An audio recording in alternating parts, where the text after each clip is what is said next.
If you're a Miami sports fan, then there's only one store to go to, and that's Canes Wear at Miami Fanwear in Davie. They're your one-stop shop for all your inner Miami CF, Canes, Dolphins, Panthers, and Marlins merchandise. They have hats, t-shirts, game day jerseys, and so much more. Located at 2511 South University Drive in Davie and open 24/7 online at caneswear.com or innermiamiwear.com. Call them at 954-835-5597. Canes Wear, the spot where Inner Miami and all Miami sports fans shop. For over 16 years, EJDConstruction.com has provided South Florida residents quality craftsmanship, accurate project management, and exceptional service. That's why EJDConstruction.com is an A-rated member of Angie's List and the Better Business Bureau. When you're looking for the right custom home builder for additions or home remodeling, please call my friend Eric at 305-433-4843. That's 305-433-4843 for EJDConstruction.com.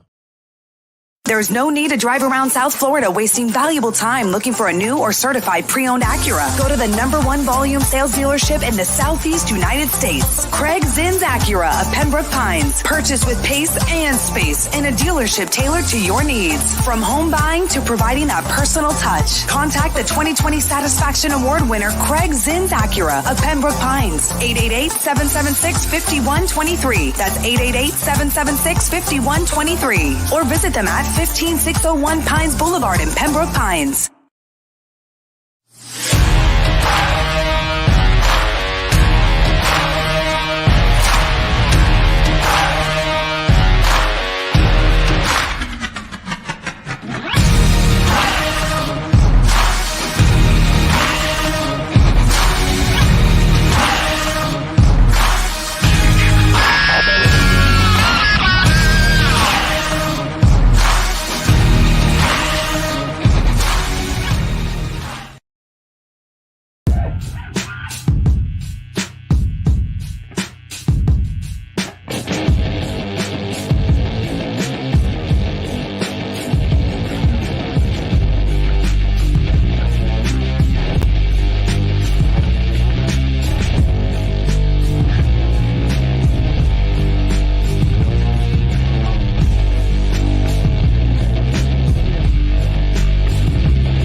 We are live. It is Tuesday night, 8 p.m. This is the spot to be. It is the Squared Circle Digest. I am Sean Stanley. He is Mr. AEW, a.k.a. Frankie Fresco. Sir, how we doing today? Hey, Sean, what's up, man? I'm good. How are you? I'm doing good, man. It is a Tuesday, getting to talk a little wrestling. I fell behind a little bit on wrestling. Not going to lie, I didn't get to catch all of Raw last night. Life got in the way. So slacking. Yeah, I'm slacking big time, man. but overall, man, can't complain. Cannot complain. We got a lot to get into. A lot of WWE, a lot of AEW, some announcements coming out. Yeah. The United Champions card kind of taking a little bit of shape. A surprise match announced for me that somebody is heading over to Saudi Arabia for the first time ever. But we'll dive into more of that in a minute. Frankie, heads or tails? We start in AEW or WWE? There was no Backlash, no pay-per-view. We can start either way. Which way you want to go? Let's start with WWE. Why not? All right, we're going to start it with WWE. And then we need to change this now. Boop, there we go. SmackDown, baby. I like it. Hey, trying. All right, so now this, I was looking at articles, and I don't really usually go to this, but it caught my eye, and I was like, what if this was actual, okay? So, WWE and Endeavor came up to a deal. Vince McMahon made himself back on the board so that he could negotiate the deal. Now, everything that I have points to Vince McMahon getting a 2-year deal added on to being the chairman of the board. So, but in this column, and real quick, hey, Dad, how you doing? King Mahi Carlos, what's up, my man? And EWD Jr. all is well. And don't forget, jump in that chat, hit us up. We make this interactive. This show is for you guys, for us as well. It's a chance for everybody just to sit here and talk wrestling. So on February 7th, Endeavor presented a proposal expressing their interest in the merging of UFC and WWE. At the time, the ownership split was 57% Endeavor, 43% WWE. After that was given to them, WWE received interest from multiple parties, including 3 that were interested in acquiring the entire company with a cash transaction. Guessing those are Saudis, probably.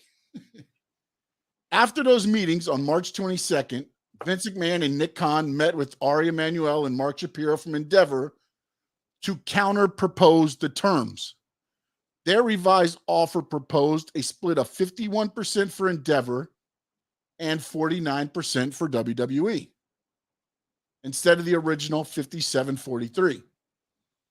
After they arranged the deal on March 23rd, Endeavor submitted a revised offer that agreed to the 51-49 split that WWE wanted. But now here's where this story, again, I cannot confirm nor deny it, but I thought, wow, this would be interesting if this was actually put in there. There was a condition stipulated that Vince McMahon must remain as WWE's executive chairman until, get this, his death, resignation, or incapacity. So I ask you, and then also Vince would get 5 of the 11 board seats and certain veto rights. So now I ask you, Frankie Fresco, what do you think? What with Vince McMahon negotiating a deal? Now, I find it hard to believe that a corporate company is going to be like, you can stay on until death, you want to resign, or you're incapacitated, you can't make any more good decisions. Although in his contract, he does have that what's the HR clause that they put in when people always mess up? There's that clause where, because of all the stuff that's happened to him in the past, he's got a code of ethics clause in the Endeavor contract as well. So I ask you, what are your thoughts on this? And again, cannot confirm nor deny that Vince McMahon part is in there. Endeavor did end up acquiring WWE, as we know. All right. So first and foremost, what's up, guys? I see the chat. King Mahi, Cat for Life, EW, BJR, and of course, Stony Stanley, right? Yeah, my dad. That's my dad. Your dad. I'm not surprised. I'm not surprised that Vince McMahon would put that on the clause, and I wouldn't be surprised either if Endeavor accepted it. And the reason I say that is because at the end of the day, Endeavor is putting all their eggs in one basket, relying on somebody who knows the wrestling business. They did the same thing with the UFC. That's why they kept Dana White. If they really wanted to get rid of the whole like UFC old type of regime, they would have got rid of Dana White. But they know Dana White knows the business, so that's why they left him there. Now, they did the same. I'm pretty sure they did the same thing with Vince, but obviously that Vince is a little bit more controlling. So I wouldn't be surprised that they agreed to those terms. I, as a company, I wouldn't have done that. I would have given him at least the tenure and be like, okay, look, man, after like 4 years or whatever, we'll move on from you. That gives us enough time for us to understand the business and then take over. You'll still have a say, but still, it's not like, hey, you run the show until you die. I think that's kind of exaggerating. And again, this story came out. The one that I did see is they offered him a 2-year deal through 2025 is the one that I've seen. But when I saw this story, I was like, I haven't seen a lot of this out and a lot of people talking about this. So again, take it for what it is. But I found it interesting that, because honestly, I could believe that Vince in negotiations would be like, I want to stick around until I die. And they're like, okay. Well, that much longer. Did you hear that they're having issues right now with NBC when it comes to renewing the contracts for Monday Night Raw and Fox? Did you hear what's going on with them two right now?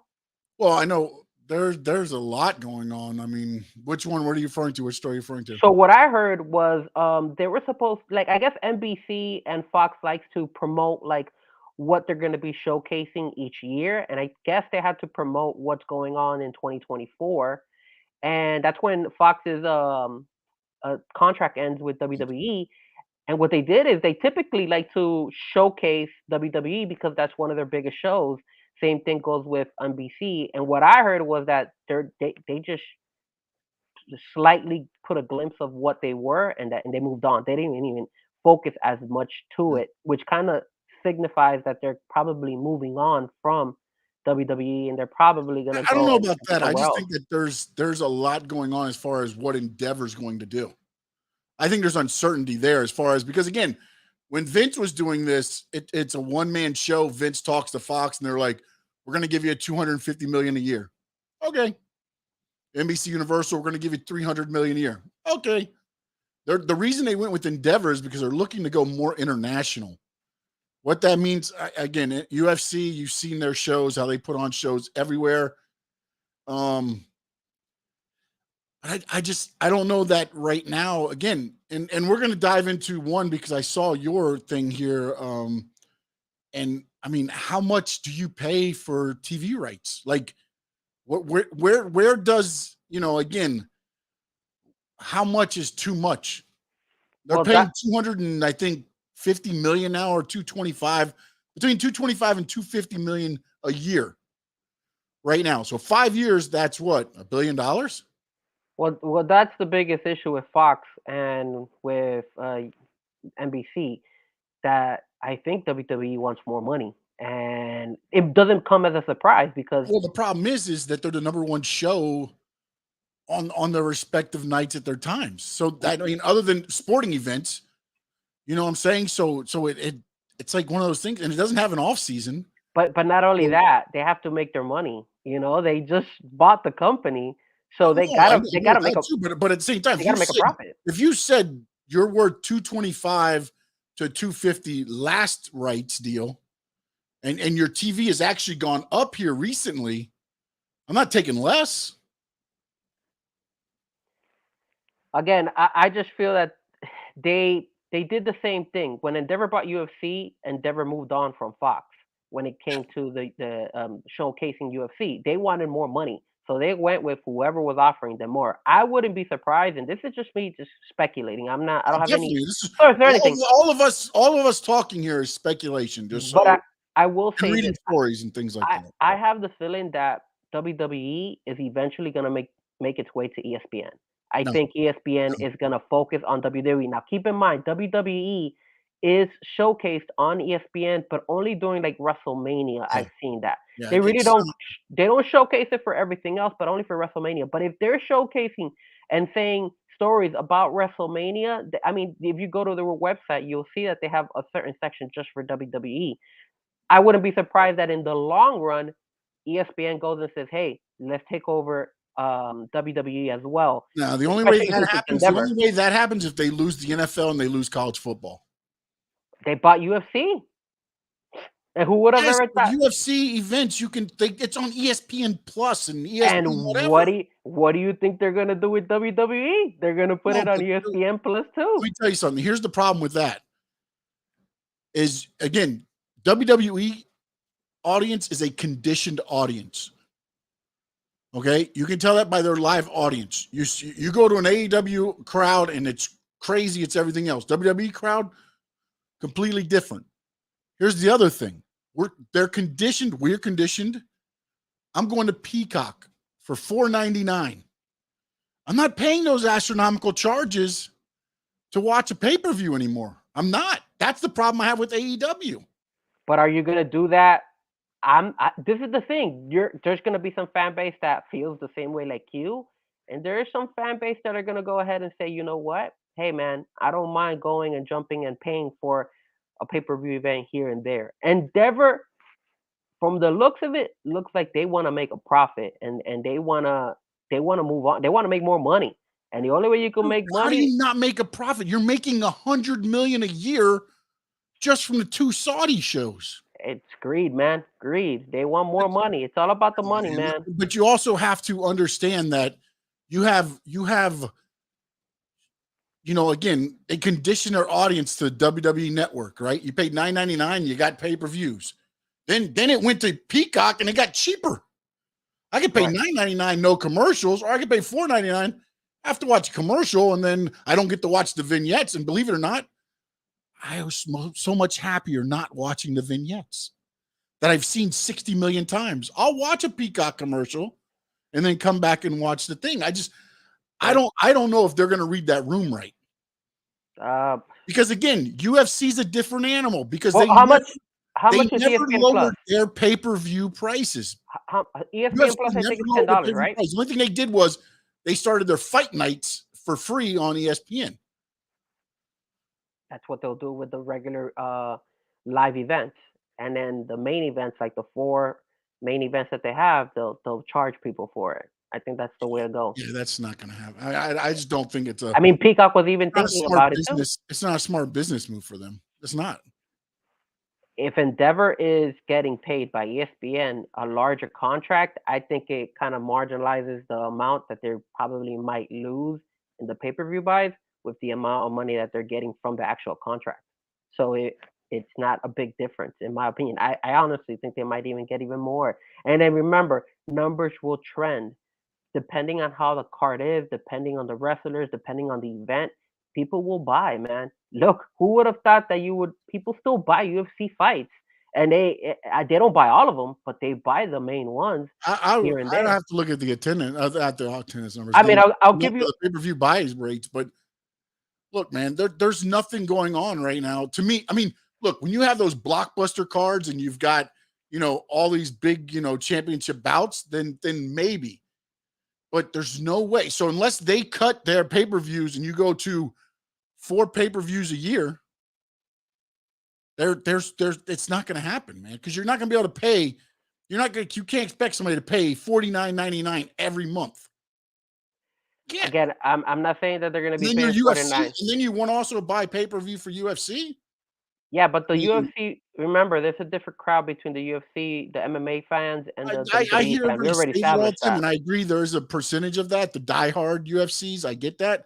But there's also a percentage that is also the audience of WWE. Brock Lesnar, Ronda Rousey. There's a reason they come over and make a big splash. Yeah, that's true. But look what Cat for Life said. Cat for Life said, "Hey, Bad Bunny helped deliver an entire island of pay-per-view." Yeah, I'm telling you, it's what sells. You're not telling me that if we go and we watch a Conor McGregor fight in the UFC, even though Conor McGregor is irrelevant, I know he's fighting this year. I think that other fight with that other guy, but you don't think people are gonna buy those pay-per-views? Of course. And then, people aren't gonna buy. But what I'm saying though is that you're gonna alienate some of your audience. You're going to lose your portion of your audience. I think they're fine losing some of their audience when it comes to the pay-per-view events. I still don't think they're going to lose their audience when it comes to like Raw and SmackDown. They'll still have their regular audience come in. That's why I think Raw and SmackDown. Well, I'm not saying that ESPN is going to have both, but I would say one of them would buy, or maybe they do. I don't know. I mean, they could keep it the same way it is, Monday and Fridays, and they just have it on ESPN Plus, and people watch it on ESPN Plus. ESPN Plus is like $10, if I'm not mistaken. I pay ESPN Plus already. For free. Well, yes, I understand that, but people are paying $5 for Peacock. So let's say if you wanted to move USA as a Raw to Peacock Network, people are already paying for it, so they can see it there as well. And some people are willing to just go ahead and say, okay, I'm going to pay $5 and I'll pay $10 a month for me to be able to watch these shows. So what a lot of people are not understanding is this. All right, so now YouTube gets Red Zone. All right, now you're saying ESPN is going to get, again, going under this thing. Now ESPN gets wrestling or whatever in UFC. Okay, you've got MLS if you're MLS or whatever on Apple TV. On Apple TV, you've got your Premier Football League. They're on Peacock too, right? They're on Peacock, yes. And they're on Peacock. So how much streaming? At what point do you say, "Oh, I can't get that because I'm watching this"? Well, yeah, you got to pick and choose. I mean, that's what it is. But you know, if they look at what I'm noticing too is that I mean, if they keep losing all these events on regular cable, people are gonna stop paying for cable. I mean, I still have cable. I still pay I for stopped. I DirecTV. stopped last month. Was my last month. I have cable no Eh, more. But I still have DirecTV because I still like a couple of shows and I like to record them and stuff. I went and I got Hulu TV and I get everything the same. I couldn't even tell the difference between. But can you record in Hulu TV? Yes, I got 50 hours right now. Interesting. I might look into that. But yeah, it's the only reason why I hold on to DirecTV because of the simple fact that I could still record. Like I didn't see SmackDown on Friday and I didn't see Raw on Monday, but since I recorded them, I was able to watch them. Yeah, So that's I the got way. Raw recorded. I just never got a chance to watch it today because that's why I was watching. But yeah, you can record all that, and then with it you get with Hulu. Of course, I got the ESPN Plus because that's part of the bundle. Hulu, Disney, and ESPN. So I it had all I comes as had part of the I thing. I used to have the whole bundle, but I got rid of Disney. I think Disney keeps going higher and higher, and Well, then this they. is included in the Hulu TV price. I mean, I have to watch the commercials or whatever, but it's included. I'm not Well, how much? If you don't mind me asking, how much are you paying for that? For that, 64.99. 64.99. Oh wow, you're paying still. That's I well. dropped my cable bill. Bloop. Well, yeah, the cable bill's like usually what 120, 140, 150 around there sometimes. It depends when you start adding on sports channels and things like that. You know, I mean, like as you're following things around, then yeah, it gets up there. And then you add the cable in, and then it's good for 2 years. Then when that 2 years ends, then they rake you over the coals. Well, yeah, that's the reason why I still also have it because I have it connected to my internet as well. So it's all like Well, that's what I I got dropped that out when bundle. I got. They actually have a thing called the what's it? Not Sling. That's a totally different thing. There's a box they send you that's like a Fire Stick with cable only through Comcast. You get it for free. It's part of the thing. They sent us one, so we have that also. So, but all right, let's get back to wrestling. Yeah, Cat for Life says SmackDown's not going anywhere. I do agree with. I just think I don't right agree. now there's going to be a temporary lapse before they can figure out what they're going to want to do as far as I believe TV rights. Because I think, I mean, I think what you have says what you're saying has some merit. As far as I think they may want to look at that, but I think after they do some of the research and they look into it more, I would hope that somebody either at WWE says, "Look, I mean, that might get some more money involved, but what are we going to lose in the long run?" Because remember, WWE is different than UFC with this. They tour 300 days a year. They have events on Thursday. They have events on Saturday. They have events on Sunday. Yes, the TV's Friday and Monday. They have been getting in record crowds in a lot of the venues that they're doing nowadays because right now there's some buzz around what's going on.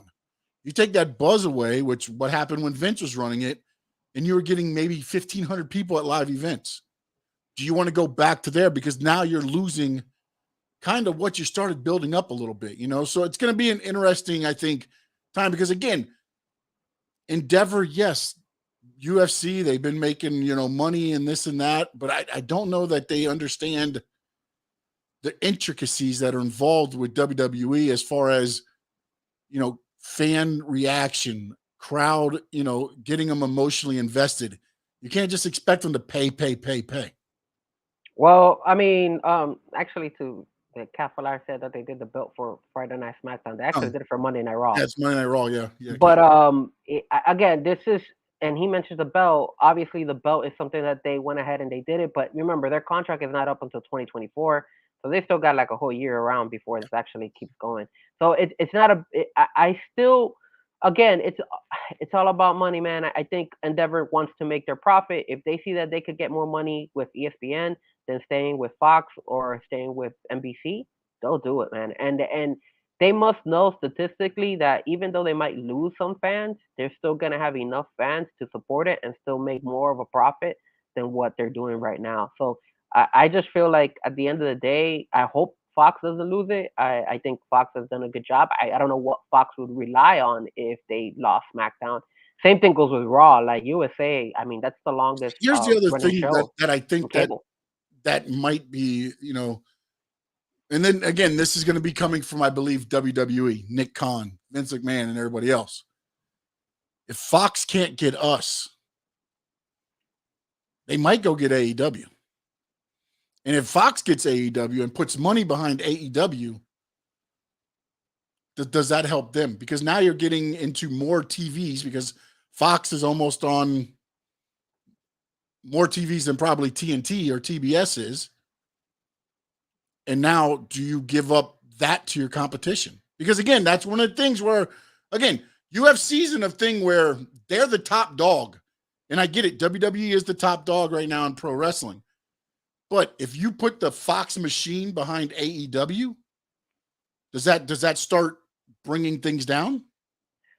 I don't see AEW going to Fox because of the whole contract negotiations they've been doing recently. So I don't see that. That's why I wouldn't even consider that. But I mean, No, maybe in the long run, there is a chance that could happen. But I I'm think telling you that now, if Fox offers, they could offer what I heard the number for, again, this is Fox being, like, hey, okay, you guys don't want to be here with us, then we'll get somebody that it'll be the old, it's exactly what Ted Turner did with WCW. yeah. He's like, hey, Vince, I want to bring you over here. Vince is like, nah, okay, well, then I'll buy the other company and we'll build them up. But again, there's still a big. I mean, it might close a little bit the gap, but it's still a big difference, man. Look at Bellator and the UFC. There's no there is no like. You thought Bellator would probably make like a push to I come thought and they compete would with when them, they but first started, and they were like, well, it wasn't Bellator. Was it Bellator? The one what was on CBS for a while? they had that old one. They had that Elite XC. No, Elite XC. before that, it was Because I know ESPN also before has Kimbo went to UFC. What did he fight for? Elite XC. It Was was it Elite? Okay, then maybe it was. I just thought it it was was. it were they were called Elite XC before that they had a different name. It doesn't ring a bell right now what their Yeah, name was, but because that was their name when they went on CBS. yeah, because when they were on CBS, I was like, this thing might. But then the problem is, they had no name recognition. They were trying, but they got the guys after their prime. But And to that could me, happen. AEW, look, I don't think AEW has a terrible roster. And then you start throwing in some of those other guys. I think you could do some work. I guess Now, we'll whether only it's find out. we'll have to see how. All right, enough about TV talk. Enough TV talk. Yeah. All right. Well, we'll talk more TV. SmackDown this Friday night. This past Friday night. Did you watch it or no? Of course, yes. Okay. And real quick, Cap for Life said the only thing going to Fox will be the only thing to save AEW. No. I love it. I love it. But you know what we were okay, so remember back in the draft when we were having this discussion, you were saying, hey Frankie, what's the situation? Like they're not splitting the tag team belts. And I said to you, hey, KO and Sammy, they're gonna still find a way to put them and include them into SmackDown. What's going on this Friday? Sammy and KO are coming out to SmackDown. See how that's why that whole draft thing. But it's not about the SmackDown part. It's about they can't figure out how to end the bloodline storyline. But they're bringing them back. If this whole roster thing, this whole draft was to separate them, then that was done. They could have just moved on. Let Sammy and KO do their thing. Because here's the problem. Saudi Arabia says we want this person, this person, this person, this person, this person. They wanted Sammy and they wanted KO. So now you have to run an angle. But you don't have to run an angle with the bloodline. You could have run a different angle when it came to who else do they want over there? Look have you who seen the card? There's like 12 people going. Look who they have. Look who they had on Monday Night Raw. They had them going up against the Judgment Day again, and then they also now brought in Gunther. And also, did you see on the Raw who was talking to Judgment Day in the background? When Paul Heyman was walking. Yeah. But I'm saying they could have done something like that. They could have kind of Saudi probably. Arabia doesn't want this. They wanted Roman Reigns, and WWE didn't want Roman Reigns defending his title because they wanted the main event to be, or they wanted the world heavyweight title to be the main focus of the show. So the way they did it was they said, okay, we'll extend the storyline of the bloodline because we'll make the Usos, obsolete for a minute, and we'll team up Roman and Solo and send them over. And then Roman says, we're going to do it for the greatest tag team of all time. the Wild Samoans, Afa and Sika. Yeah, You know, it's those little things where it's like, I just don't know that they can figure out how to end this whole thing with Sammy and the bloodline because of everything that it's done for them. They can't let it go, man. That's why. I don't think they want to let it go. No, exactly. That's what I'm saying. They don't want to let it go. If I was them, I would have let them go already because they split the roster. This was the whole purpose of splitting the roster. You moved in KO and Sammy to Monday Night Raw. Now they're done. And remember, if you listen to it at the beginning, Sammy was selling it, saying, "Hey, we're done with the bloodline. You know, this is finally over with." And it was what it was. And then on SmackDown, it was this whole issue with it. But then they brought it back. They brought this controversy back because they have to have a card for what they should have done was made the draft after, start after Saudi or something. Yeah, they should have done being like, hey, it starts right after the Backlash pay-per-view. It should have been after, so for the next month you can do whatever you want to do, and then get away, and then okay, at the end of that, if that's what they wanted to do in the long term, it looks to me better that they would have been like, after Saudi Arabia, the new rosters kick in. Up until then, I want to say wild, wild west, but you could have some interesting matchups and just have fun with it and put people on Raw and SmackDown up until then. So then you don't have what's happening right now. Now here's the other dumb part. And kind of this is all going to go together. Okay. You've got a world's title because you said Roman Reigns owns the titles on SmackDown. But then you have a SmackDown star against a Raw star for the world title. What if AJ Styles wins it? If AJ he would have to leave to Raw. But I don't think he is. Right? I don't think he would. What happens to the OC? Exactly. I don't think that would. That's the problem. That is the issue that WWE is having right now. That I think they're doing their best to create more interest on that other belt, but they're making a huge mistake by including SmackDown on it. They should have never done that in the first place. That's why Roman is over there. Leave him over there and put wrestlers to go up against him for that belt. And that is why I said they should have split up. I'm not saying that you're not right in the whole thing, like, oh, they're going to move them back and forth. But to me, why? Why have the draft? Why not have the draft like we did and said, okay, the undisputed champions can't be picked because they're on both brands? I don't even know why they're bringing that belt to SmackDown. Like every time I see Roman come in and he's looking at it, and Paul Heyman, did you see on SmackDown, Paul Heyman was looking at it like saying, whatever. But they're even bringing attention to that belt as well. And that's what frustrates me because I'm like, dude, Roman Reigns is the champion. Like, don't even acknowledge that belt, just move on. But they're actually even acknowledging it by just, looking at the belt, talking about it, doing this, doing that. I'm like, come on, man. Like, it just looks like they're reaching a little bit when it comes to who should win that belt. Like, just make that decision. Also, on the world, you heard there's been stories leaked out right now because some people higher up in WWE are hesitant to put the title on Seth Rollins. Yeah. Yep, because he's out filming movies. Yep. And then, he wasn't at Raw last night because he was on the set of Captain America, New World Order, which he's filming right now. Well, there's the other thing. There comes the name again of Brock Lesnar, man. Brock Lesnar is another person that they love, that knows people will catch an eye, and he's a free agent, man. And then if knowing how WWE works, I wouldn't be surprised if they give him the belt one way or the other. He beats Cody, and then maybe something after that. That's the other part. Whereas I don't think he can't beat Cody. That's the thing. Like, I have the feeling he's gonna beat Cody, man. At this point, it's like so then what is the payoff for all the Cody Rhodes stuff? I mean, Cody's gonna what, a slap in the face? You got fooled again, dummies. But the thing about Cody is that Cody's gonna have to work his way for that belt eventually, and it's not gonna happen until the end of the year. Cody loses to Brock, I'm done with Cody Rhodes. Send him back to AEW. Let him fight for the AEW title. Let him be all elite. Let him be whatever, because they have totally killed that whole thing. Nah. I have no more sympathy for Cody Rhodes. Nah. Nobody expects Cody to lose. Make him lose. And then once you make him lose, eventually he'll have to make his way back up. And you know what's the crazy thing? If he loses to Brock, they'll even extend that damn storyline between him Yeah, and but I'm Brock done again. with it. I'm done with it, man. You could be done with it, but WWE's not done with it. Yeah, because they'll bury it in the ground. He's pretty soon he's going to be John Cena, Yes, I do feel that and probably will hopefully happen. we can't see him. Well, remember, a lot of people don't like John Cena right now. They only like him making like a guest appearance here and No, there. that's all he needs to do now.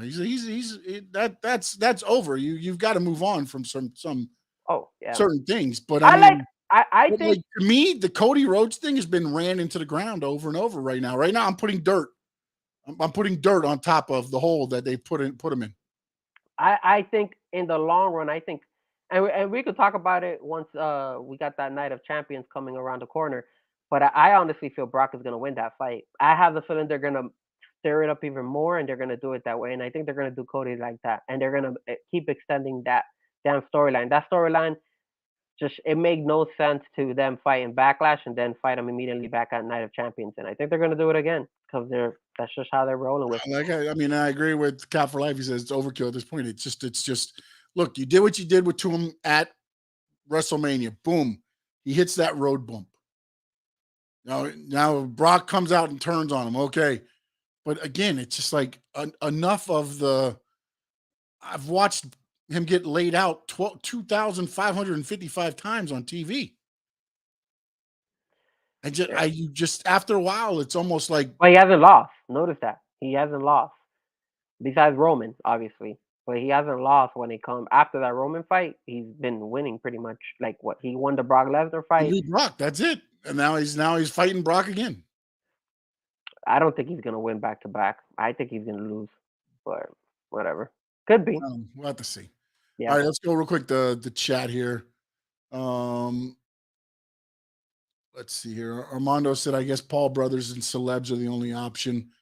No, I mean they go to the celebs for certain things and for certain, but I don't think it'll be their only option. Cap for Life says, "Do you guys remember we had the conversation about them utilizing Imperium? I wouldn't mind them using them more. I did not like I liked the way they brought them into Raw, and I thought they had a decent match. I just wish there would have been a little bit more context to their match. I thought they had a very good match. It just seemed rushed because they were trying to get. I think they were probably a little hurting for time. It seemed a little rushed at the end to get KO and Sammy over for the win. But I hope ultimately they do utilize them more for the things. He says we need more OC, bro. I wouldn't mind having more Good Brothers on there. I'm not a big fan of them. Yeah, okay, Mr. AEW. All right, let's talk Night of Champions card starting to come together.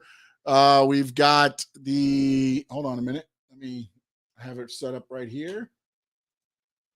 So right now there is the Undisputed Tag Team Championship. Sami Zayn, Kevin Owens against Roman and Solo.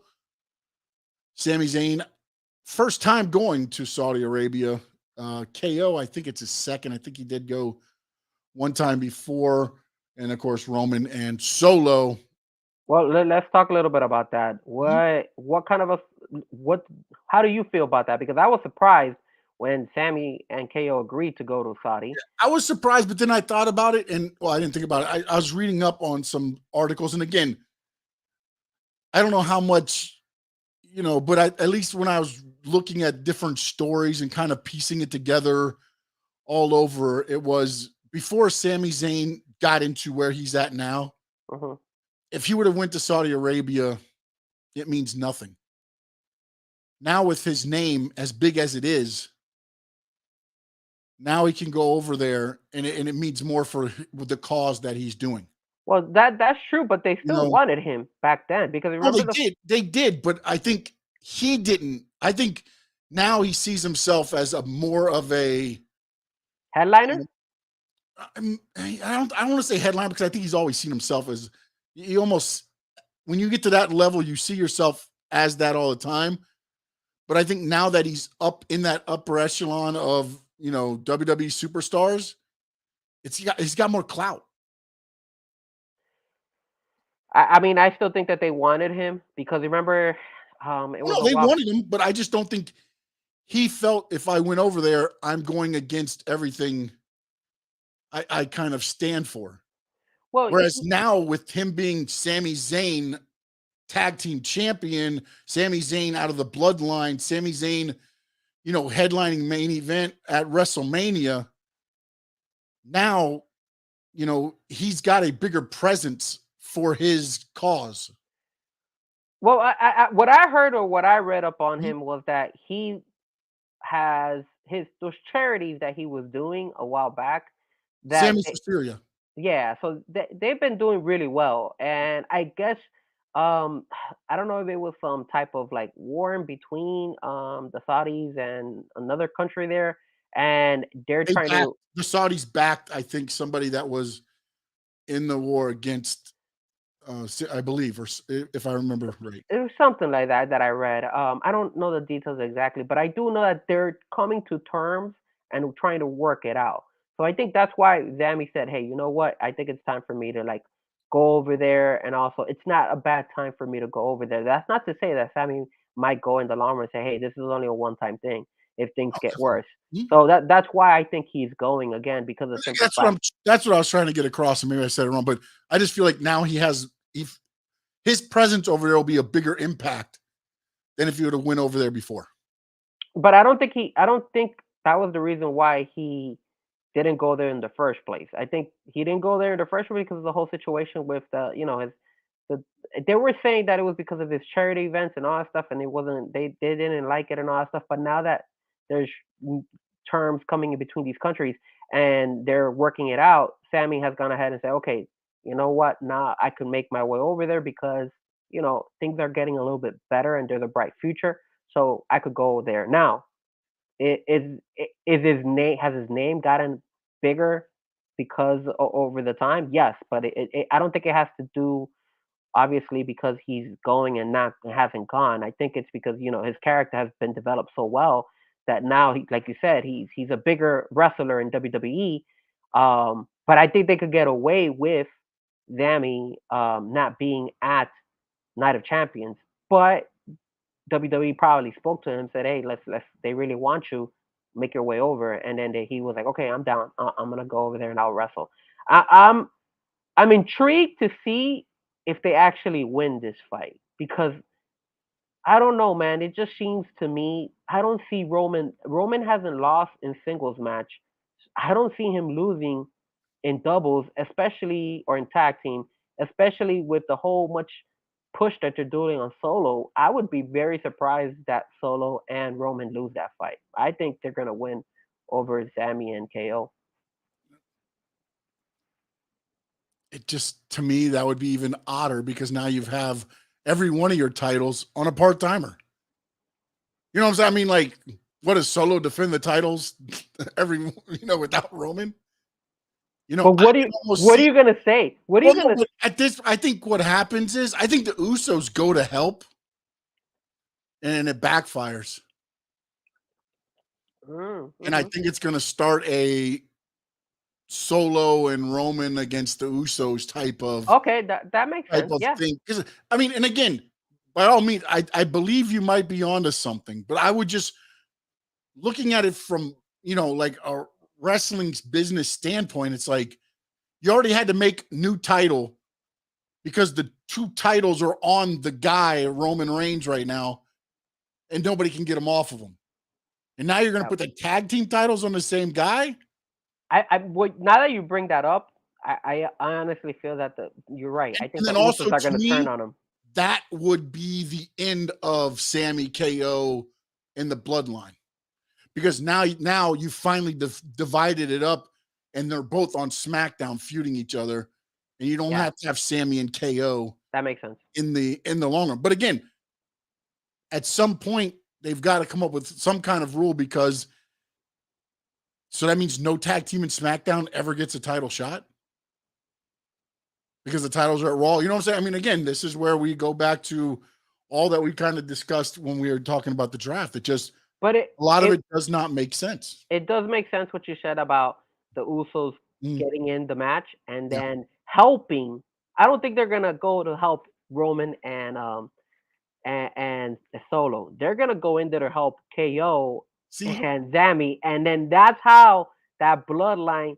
You create that next storyline where that's it. We're gonna move forward with the Usos up against Solo and Roman, and then that could be the next main event for whatever the next pay per view or whatever live event they have next afterwards. yeah, but see, what I think it'll be about, to me, it would be more intriguing is if you can be it like it was an accident, and then you can build up.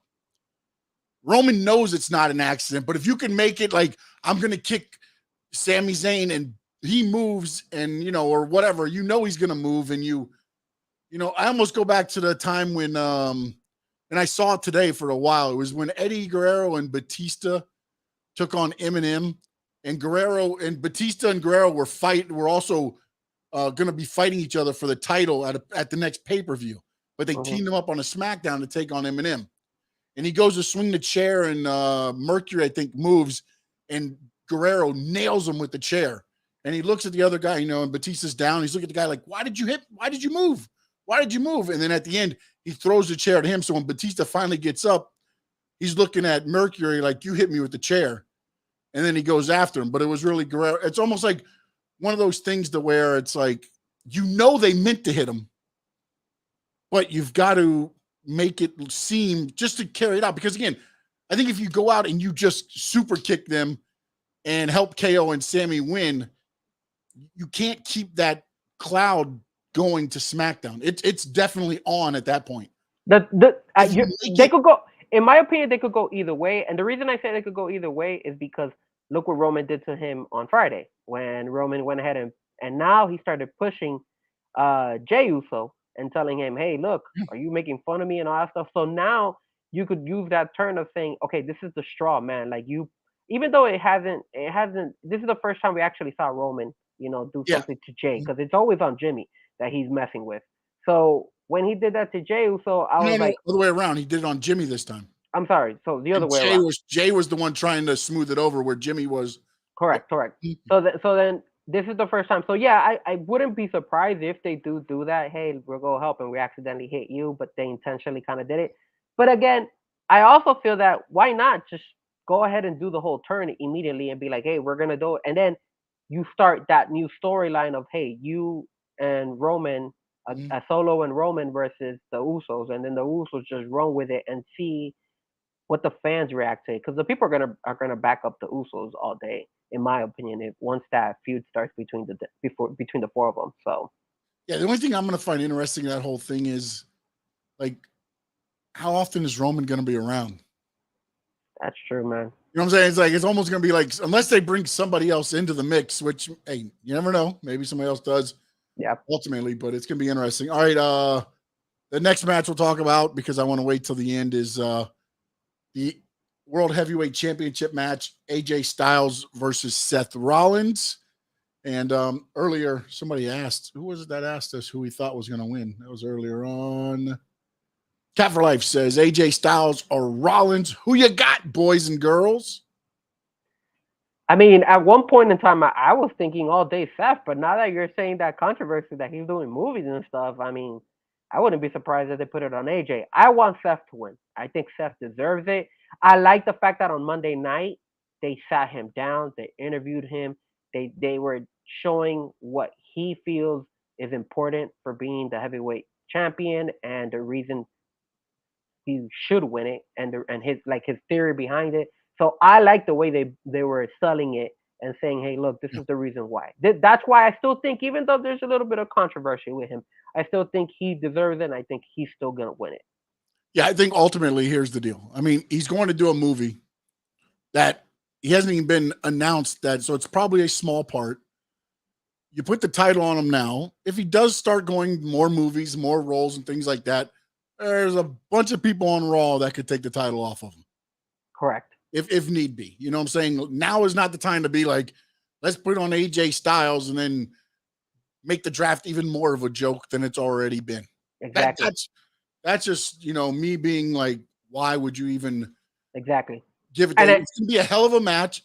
I think it's a perfect match setup. I think the only other way would have been if somehow you made Finn and Seth be the main event you saw on Raw, as because again, they were Or you could have had Bobby. They were the first Universal Championship.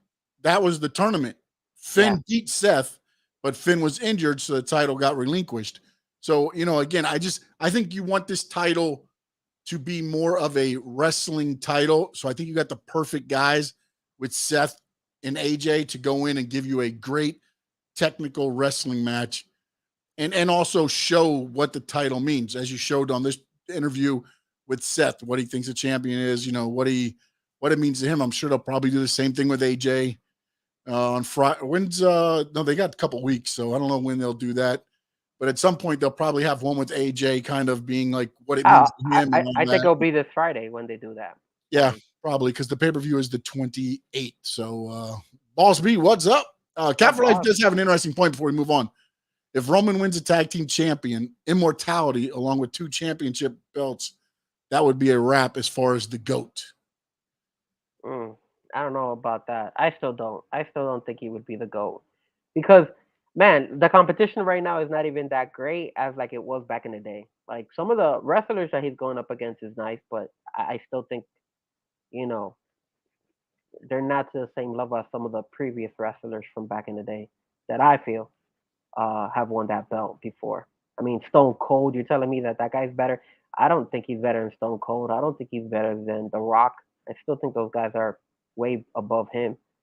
To the point that if you go and you put The Rock against Roman, I think that's the first time we actually will see the Roman lose, because they still think The Rock is way bigger than Roman, in my opinion. And then maybe the next day, maybe Roman gets a rematch or something like that. But I still he's better than Rock's better than for one day. Around like, gotcha. Yeah. They'll do something like that, because Rock ain't doing it one time. But that would be something. But I still think that those guys are way better than Roman.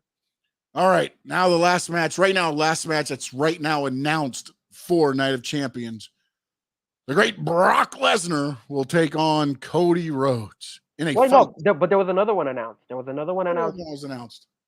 Mustafa Ali. Mustafa Ali won the Battle Royal. I forgot, and Gunther. All right, go ahead. Mustafa Ali's going to win because go.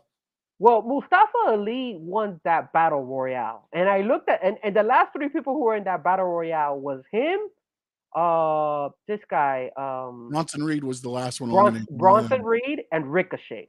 Those were the 3 that were duking it out. I personally wanted, and you guys know that I don't like Ricochet. I wanted him to win. I knew he wasn't going to win. I wanted him to win, but obviously Mustafa Ali, where is it taking place? In Saudi Arabia. So his background. I'm surprised Mansoor didn't win it again. He won the Battle Royal in Saudi Arabia. That's when he made his debut, Mansoor. And also, what about Otis eliminated the models? He did. Did you see that? And did you see that she didn't? The girl, I forgot her name. She wasn't so mad. Maxine, she was like, "Good job, good." She was. Yeah. Yes. So what is going on there? Where like those models are actually not working together with her anymore? I thought those were. No, they're still working together. It's just she's more focused on Otis.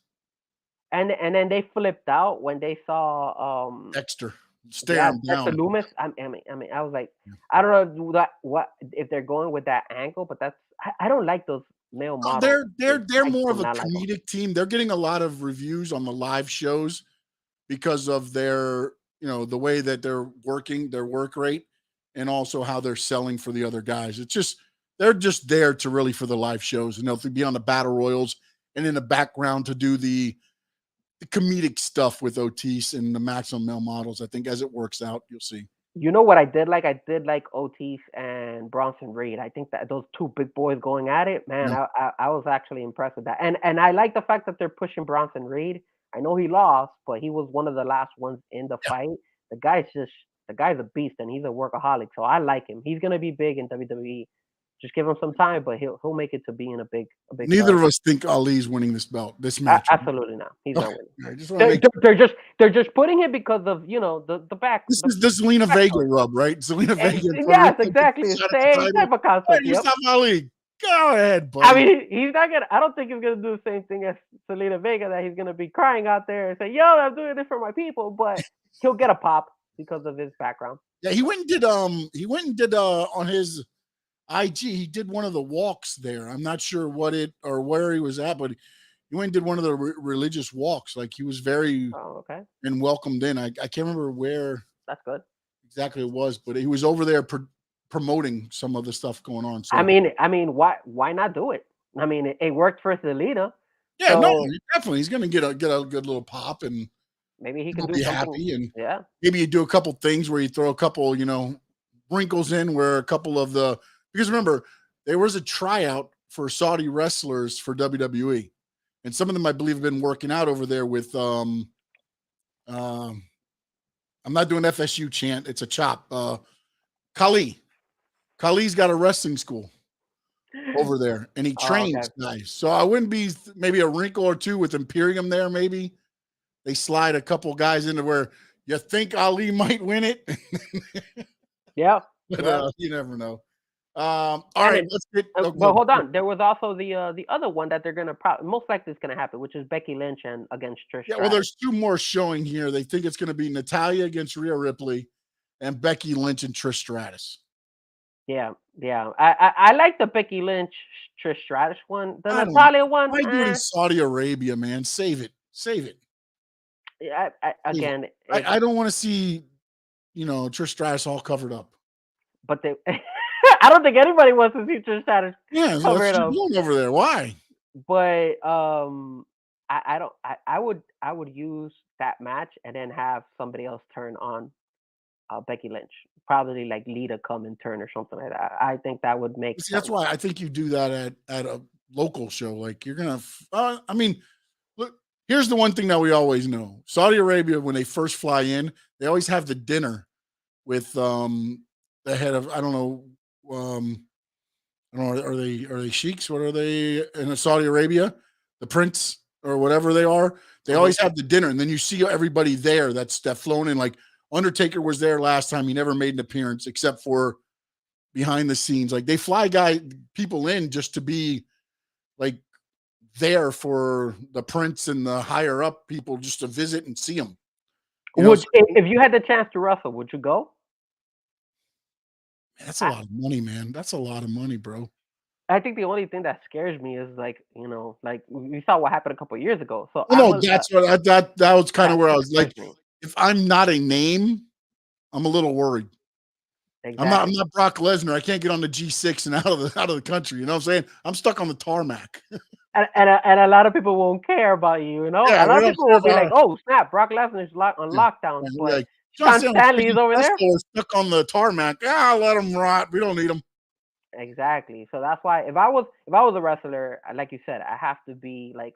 I need to have like a ticket on that G6 there. I need to be able to get on the plane there, whatever.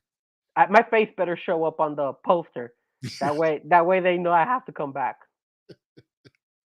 Yeah. So and then those two matches, as we just said. All right. Cody Rhodes, Brock Lesnar. Go. I honestly feel Cody's gonna lose. Something is telling me that Cody's gonna lose. I don't think he loses. I think they make it like a false count anywhere, and they do stupid stuff, and he ends up winning somehow. I think if you have him lose, I don't know if I want to go through another buildup. It's a one-on-one with that guy. Unless he tears his quad or there's an injury, and I can let him leave for 8 months and then make that big comeback again. I just don't see Brock Lesnar losing back to back like that. I think honestly they're gonna do it 1-1, and then they'll do the third one on the next one. Even though it might seem like boring and might seem that they're prolonging it, but they did that with Seth Rollins when Cody was going up against him. They didn't. I think they fought like 3 times before that. Yeah, but they didn't have anything else for him to do, though. That's the difference. It's like, well, who are you gonna put Cody to go up against after Brock? Who? But I didn't paint myself in this corner. You're the one that had a bright idea of hey, let's give him another road bump. Let's not make it a little road bump. Let's give him the mountain first. Yeah, but you. It's not my fault you gave him the mountain. Well, WWE gave him that mountain, and what's going on? You can't. If you go on from Brock and then you go and you put him up against Seth immediately, like that Seth's next opponent. He won't go against Seth immediately. Seth will be babyface for a little bit. Exactly. Seth can't lose that belt right away. You know what? I'll take that back. maybe Cody loses. Maybe Yeah, Cody I loses, think he's but gonna lose. then this is the only way he can lose, Okay. is I'm if he listening. continues to lose, and then he gets so frustrated that he turns heel to go after the title against Seth Rollins. Cody's never gonna turn heel. Cody never. Only way. It's the He only way. never turned heel in AEW. He had a You can't hissy be a fit. baby face and get your ass kicked all the time and lose. You get your ass kicked, but you got to pull out the win. He's gonna lose Get your again. ass kicked and you lose. Yeah, you're no different than Barry Horowitz. He's gonna lose to Brock again, and well, he's gonna lose to Brock this time, and then I think they'll have a third fight, and then that's when Cody wins. And I think they're just gonna prolong this. That's how I feel about Cody and that Brock fight. Even though I'm telling you, I'm getting tired of it. Like I'm past tired of it. I'm What I'm tired of is not the Brock and Cody. I'm tired of you're trying to build up the sympathy for Cody. I get that, but at some point there's got to be a damn payoff, even a small, minute one. I'm not saying he's got to win the belt, but there's got to be. It just can't always be beat down, beat down, beat down. I mean, if you beat somebody down all the time, what happens? They usually stay beat down. Yeah, then you get tired of it too. That's what I'm saying. That's when I say if he does that, then you might as well turn him heel. I wish they would turn him heel. I wanted him to be a heel in AEW, but he never did. That's why I don't think he will ever be a heel in WWE. Not with this character. So American Nightmare, baby. yeah. American Nightmare. All right, that's pretty much, I think, the WWE stuff, I believe. So we want to dive into our AEW, Mr. Yes. AEW. Yes. Absolutely. Oh, let's see. Cat for Life. Wait, real quick. Cat for Life says you can't turn heel with that theme song intro. I agree. So what you do is when it goes to go to the whoa, whoa, whoa, you just cut the song off. Or just change your song. Don't let the people sing it. As soon as they do it, just boop, like Chris Jericho did that one time. When he first turned heel, he was like, you guys can't sing my song. But no, I agree. They'd have to probably change that that theme song or something there. But yeah, no, I mean, and again, that's just, I mean, to me, if you have them lose for a while and then turn them heel. But again, that's probably what I'm thinking. One last thing. I know we're gonna jump to AEW, but did you see Ronda Rousey when she kicked Raquel Rodriguez? Oh my god, that looked so bad. I just saw the GIF of it. I was like, that looked so bad when she kicked her. I was like, what is going on? I honestly thought it was a made-up GIF. I had to go look. I like just to make sure that it looked like somebody like photoshopped Ronda Rousey flying into and then she was like flying off. I mean, after she did the kick, she got up and then she started like talking smack, and Baszler was there and they were hitting her, which it went well, but just the overall kick was bad. Like you looked at it and you're like, man, it didn't look good at all. It looked something really bad. It looked like it hurt. Ronda probably laid it in there. Yep. Sad. Sad for Ronda. One person I wouldn't want to get in the ring for. Ooh, no, man. I think you would be kind of skeptical getting in the ring with her. What? Hell yes. You're gonna get hurt. And Pain. how long? And Pain. how long is Liv gonna be out for? Do you know? Did you hear? I don't know. There was a couple injuries in that match, so I got to figure out who the other one was. Yeah. I don't know if it was Dakota. I don't know. Dakota looked like she came down, I think, on her leg wrong. Mm-hmm, yes. I couldn't tell if she was selling for the match or what, and then they never really went back to her. So I don't know if she got banged up there either. But they said a couple people came out of that match banged up, and of course, Liv was not at Raw, so we'll have to see. And Dakota did a great job in that fight. I liked her in that wrestling. Yeah, I thought it was a very good competitive tag team women's match. Yeah, it was. It was good. All right, Mr. AEW, you want to start? Let me start first with why I'm an idiot. Yeah. Okay, Go for it. All right. So this whole time I've been talking about this 4 pillars main event and everything else and this and that, and my dumbass was thinking it was after the All In pay-per-view, which is in August, and it's actually the 28th. I think in 12 days. I believe it's in a couple days, and like 12 days from now, or the 27th, I think it is actually. Saturday night 27th is the actual pay-per-view.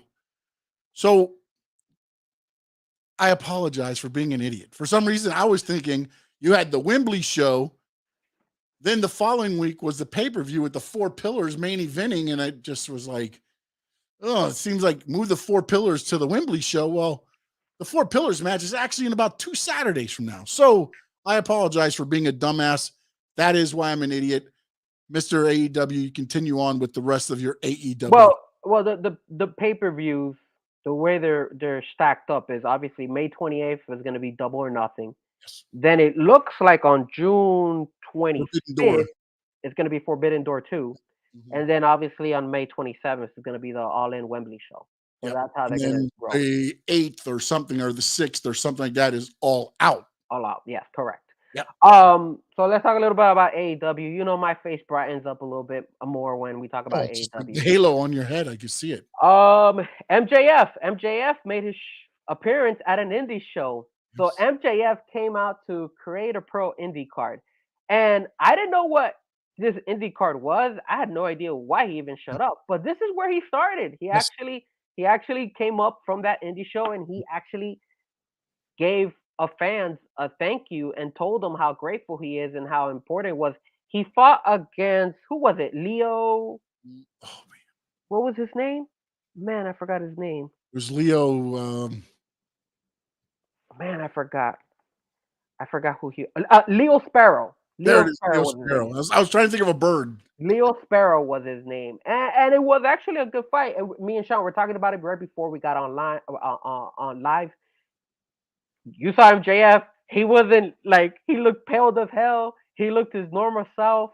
He came out there, but it was actually very entertaining because I saw the match. I actually saw the match and I was like, oh, this is a pretty good match for an indie show. And what a treat for the fans. For them to see MJF live at an indie show, come on, man. Do you ever think seeing Roman Reigns at an indie show? No. So Oh, you'll never see it. I mean, again, this is the one thing though that I thought was tremendous by MJF, Tony Khan, Pat Buck, and Brian Myers, who run Create a Pro. For those that don't know Brian Myers, he was Hawkins with Zack Ryder and what's the Hawkins? What's his last name? What's his first name? He teamed up with, he's the one of the edge heads, and then also he was with Ryder and Hawkins. And then Pat Buck has been around forever at various backstage. I believe he's AEW backstage as well, I believe. And what they did was they brought him in for a signing. And then throughout the night, I guess it was figured out that, hey, now's a chance to go out. And Sparrow was cutting a promo, and he's a vegan. Yep. And he used the line, of which of course is MJS, I'm better than you, and you know it. And as soon as he drops the mic, MJF's music hits, and he comes out and he's dressed to wrestle. Yeah. And it was like, okay, here we go. And again, I thought it was a tremendous spot for Leo. He got a little bit in there, but they also did not much to where no injuries are going to happen to MJF or anything like that. There was nothing crazy. There was a couple things outside the ring and a couple kicks and this and that. But everything that, again, he went home. It was called Create a Pro Homecoming was what the show was called. That was cool. And it was MJF coming home and being thankful to the crowd at the same time, because Leo Sparrow beat a guy that looked like Jungle Boy. He did. And he said, look, you might have beat your version of the Jungle Boy, but I'm going to beat mine on May 27th in Las Vegas, Nevada at Double or Nothing. So he's there promoting and everything else. I like how he tied it. I like how he tied it, because he also mentioned that he was going to go and that the reason he was wrestling was because people are saying that he doesn't like to wrestle. Yeah. And so that's something that came out of AEW as well. That he's like, I don't like wrestling for AEW fans in front of in small Podunk County. I'll wrestle here in Long Island, New York. So that's creative. That goes to show you that AEW overall allowed him to go over there, and then he said, hey man, not only am I going to go out there, I'm going to go and put it all together. That way it looks good. That way AEW is getting more of an attention, because people who are in the indie show, I mean, they might not be hardcore AEW fans, but at least now they're going to be like, oh man, we appreciate MJF coming out here. Like if I was at that indie show, I'll be like, man, I'm going to tune in more often because this guy's showing us love. Not only that, and then also he went into about, if you want to be me, go to Create a Pro. There was a lot of message inside that 10-minute package of the time that the match ended to the time, everything went. I just thought it was cool that, again, you might see some WWE guys at shows doing signings, but usually you won't see them involved. They might go in the ring and be like, thank you guys. Appreciate you. Thank you for everything you've done for my career. But most of the time, they're not. Maybe a couple of the NXT guys now, but most of the main roster guys, unless Vince owes somebody or WWE owes somebody, which has happened before. Because what used to happen is, say, Frankie Fresco is my world champion. Frankie Fresco gets signed by WWE. It'll never happen, but okay. And then Frankie Fresco, they want to move him up quickly. They want to bring him in so he can be right on the show. So what they'll do is they'll be like, look, we're going to take him from your show, but we'll send you, for Frankie Fresco, you better send me like Roman Reigns or somebody, but they'll send you a replacement because they took the guy they signed the guy that from you. That used to happen. I don't necessarily know it happens anymore, but they would replace them. Maybe not the same, same star level, but they would give you, 1-for-1 in a way, so, but nowadays, like, it doesn't happen that much because you just can't take the risk, man. You put a lot of money in these guys, and if they get hurt, and look, man, indie rings are not the greatest, man. You got some that are great, but most of them are not at all. Not at all. Ankles and everything else, man. But yep. But that was cool. That was cool. And again, I believe it was because it was Pat Buck. I believe it was because it was Create a Pro, which helped MJF become who he is, that they've allowed that. But also, you've seen it in AEW. You've seen a lot of their guys on other independent shows. They are more inept to allow that because there hasn't been an injury yet. Let somebody get injured or something, then they might also draw back a little bit. But that also helps AEW because that puts their name out there a little bit more each time. Of course. Yeah, man. Absolutely. So so that was what happened with MJF this past weekend. Let's talk a little bit about this Dynamite. What did you this Dynamite, I know, like, who was it? I think it was Tool Time who had told me last week or earlier this week. He was telling me, Frankie, I couldn't watch Dynamite. I can't watch it for all of Dynamite. It's just too, like, I can't. It's too many things going on. I'm gonna tell you what. This was the first Dynamite that I honestly felt they did a very, very good job with a lot of different things. And besides the main event, I wanted to bring up a couple of things. So obviously the announcement that's coming up this Wednesday. So we know that tomorrow Tony Khan is going to make this huge announcement, which in the long run, I think what's going to happen is obviously the new show that's coming on, obviously with CM Punk being the main person being sold on that show. Plus, I think there's more to it than that. Plus the possibility of maybe AEW going into the streaming world and going into that Max, what do you call it? That I think it's called Max, not HBO Max, but just regular Max now. And they might now develop into putting them in that particular streaming network. And you probably will have to now, maybe not right now, but in the future, you might have to have Max in order to watch AEW events, which are still going to be cheaper than actually the pay-per-view events that they have. So that could tie in together. But either way, besides I want to discuss a little bit more of that. Go ahead and do what you're talking about with Dynamite now. We'll get into that after because I've got some numbers supposedly that we can run. So a couple of things. So number one, I like the way they were talking to each one of them. So you saw how they were building up the four pillars. They were giving MJF his time. They gave Sammy his time, Darby Allin, and they also gave Jungle Boy. So they gave every single one of them their little snippet, their little segment, showing them, hey, a little bit about themselves, a little bit of what they're bringing to the table, and why they eventually want to become champion.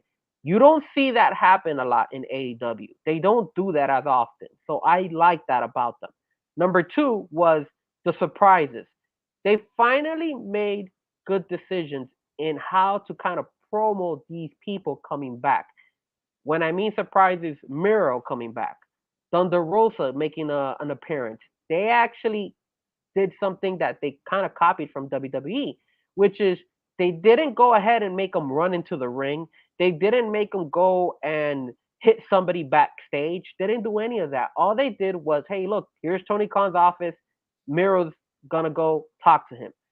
All of a sudden, boom, Thunder Rosa comes out of the blue and says, hey, Tony Khan is on, Miro's in there. Maybe I should go have a talk with Tony Khan as well. So I felt like they finally did a very, very good job in introducing previous wrestlers who've been out in this episode. Because we always criticize the way that they like to bring these people back. It's always like, hey, they're fighting or they're attacking somebody backstage or something like that in order for them to come back. I think just bringing them in slowly like that gave a big pop. What do you think? What, did you feel the same way, or did you feel, whatever, it is what it is?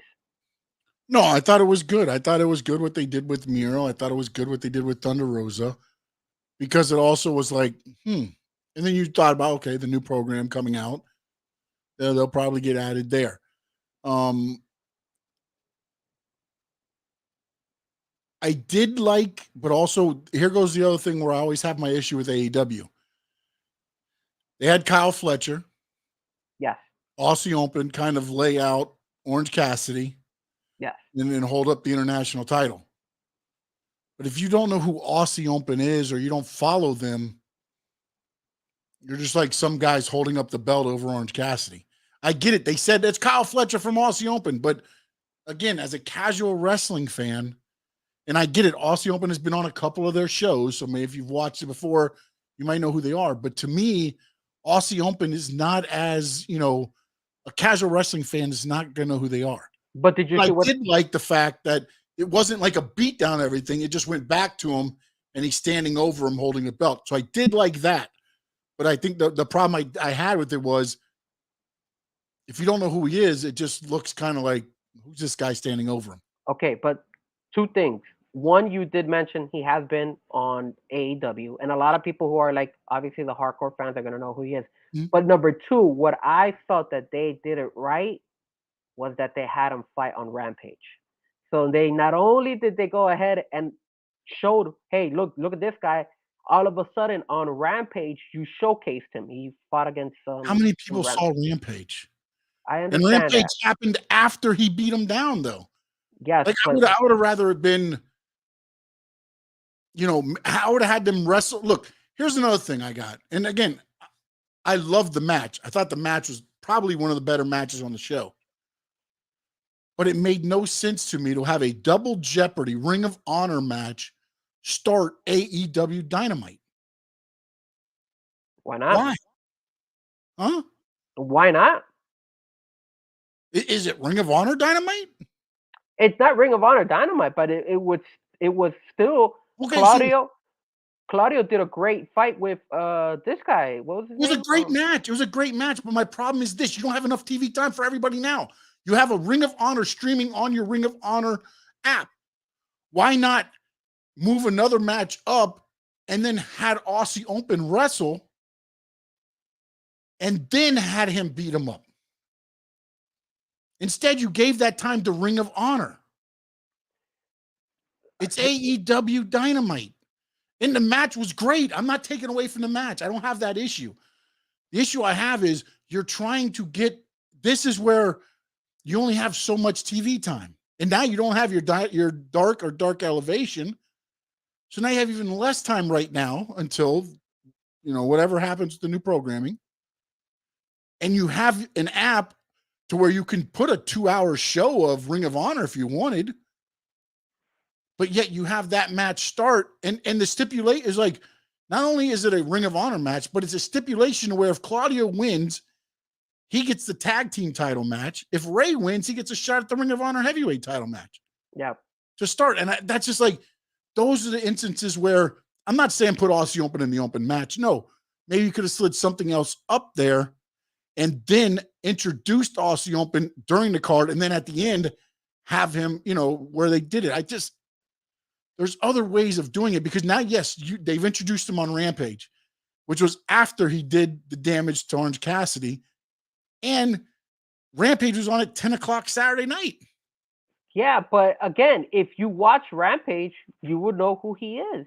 You would see it. Now, is Okay, everybody so tuning in? 430,000 people saw. That's fine. People will know him. If you're going in there and if you watched him, obviously Forbidden Door the first time he actually was there in that pay-per-view as well. Now this time around, he attacks Orange Cassidy. He also is showcased on Rampage. I think they did something that they would have before they would have just had him attack Orange Cassidy and then we'll never hear again from him again. They wouldn't even show him wrestling.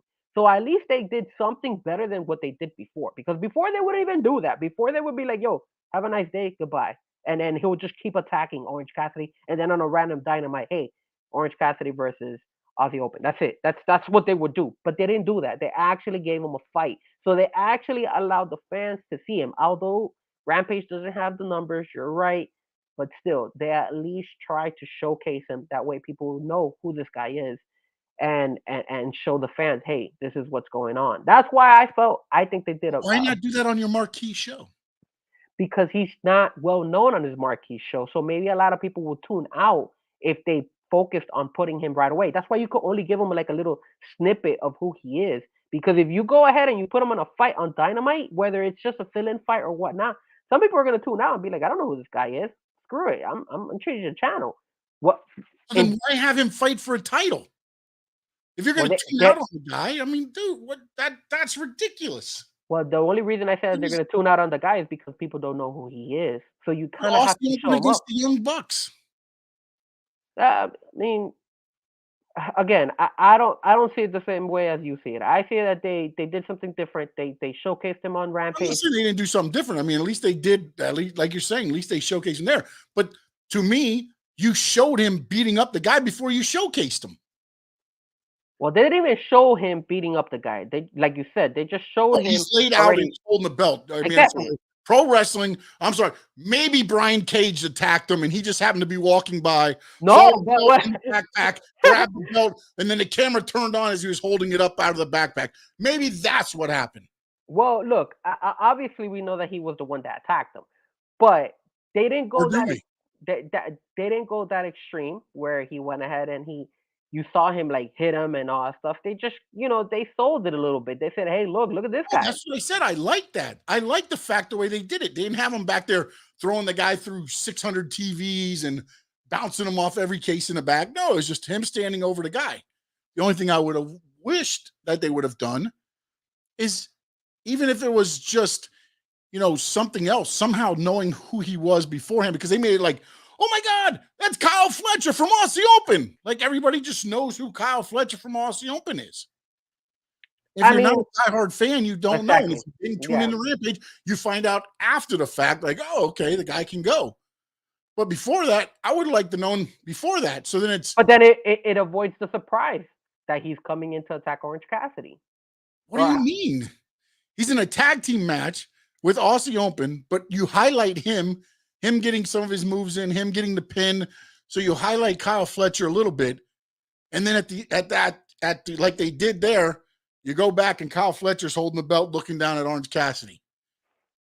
I think they wanted that pop of like, hey, look who's back.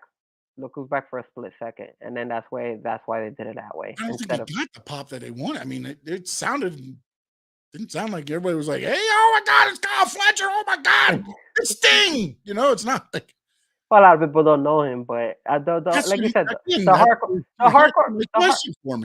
hardcore fans do know who he is, and obviously, I go back with AEW, and again, I take nothing away from any of the talent in the ring. I just wish sometimes they would be more like, okay, yes, I know who they are. Yes, you know who they are, but you know what? Even if it's 8, there's 12 people out there that don't know who he is. Okay, well, let's play the vignette for the 12 people. Yeah. I just don't understand how. I mean, look, I wrote down,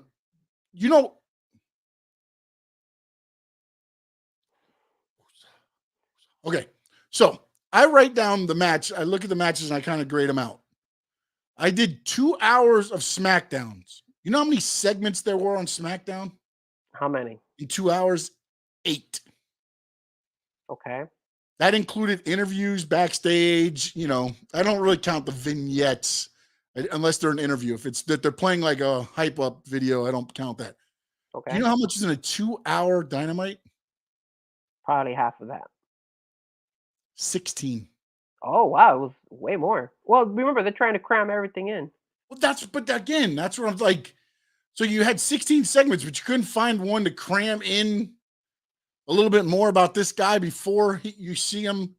Even if it's, oh my goodness, Aussie Open's in the building. What are they doing here? Yeah, but again, For a tag team match, then now you have him be like, oh wait, he took out Orange Cassidy. Yeah, I mean, I get you. I just feel like because he's been on AEW before, because he's been in Forbidden Door before, because he's Do you know when Forbidden Door was? It was last year. Yeah, it was last year. It's the same month as this year is going to be in June, July. So maybe, and remember, he is not an AEW wrestler. So maybe they don't want to sell him as much because they know that they're not going to have him for a long term. They're only going to have him for your title. Huh? On your show. You're putting him up for your title on your show. Make him. But you know that Orange Cassidy is not losing that title. The 2 weeks that he's going to be on my programming, I'm going to make him like $1 million. Why? Because more people will tune in. Yeah, but there's no guarantee that he's going to stick around in AEW. So doesn't matter. Once Orange Cassidy beats him, it doesn't matter. I built him up. Orange Cassidy knocked him down. We roll on. See you later, Aussie Open. And then as far as the first match, I thought it was fine. AEW is always going to put Ring of Honor in their Dynamite card.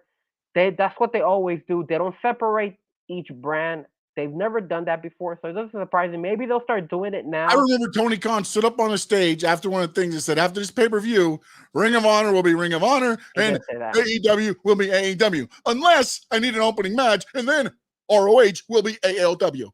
I agree. He did say that. How Tony Khan sounds. But it was that was not a very good Tony Khan. But I don't want to talk like Tony Khan. Either way, the match lived up to it, and the stipulations that were in it was really good. I thought that was something different. I thought that was something smart, and it gave interest to that match. Now the fact that it's for Ring of Honor and not AEW, why not do it for your AEW? Oh well, I don't know why they didn't do it for the AEW. I guess they wanted to do it for the ROH because they need some more eyeballs to go to see ROH because probably the viewership in ROH sucks. That's probably why.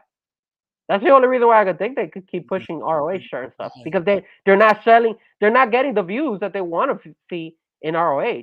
And again, AEW has not separated the both of them. They're always going to mix and match. So it's just. Yeah, but I don't mind Claudio being part of the Blackpool Combat Club. But when he attacks people, they don't go, there's the Ring of Honor champion, Claudio. No, they say, Claudio's out, Blackpool Combat Club. I get that. But you don't have to be like, hey, our Ring of Honor heavyweight champion, Claudio Castagnoli, is out with Blackpool Combat Club, and they're attacking the AEW All Elite. You know what I'm saying? It's like, I just, look, Claudio can still fight for AEW. It's just he's Claudio there, or Claudio Castagnoli or whatever. And just like Samoa Joe can come over and fight for AEW, but he's Samoa Joe. Don't bring over the ROH TV title. There's no need for it. But Samoa Joe has defended that title in Dynamite. He did up until when Tony Khan made that remark. It's been a while since Ring of Honor has been on there. No. They always have a Ring of Honor fight in there.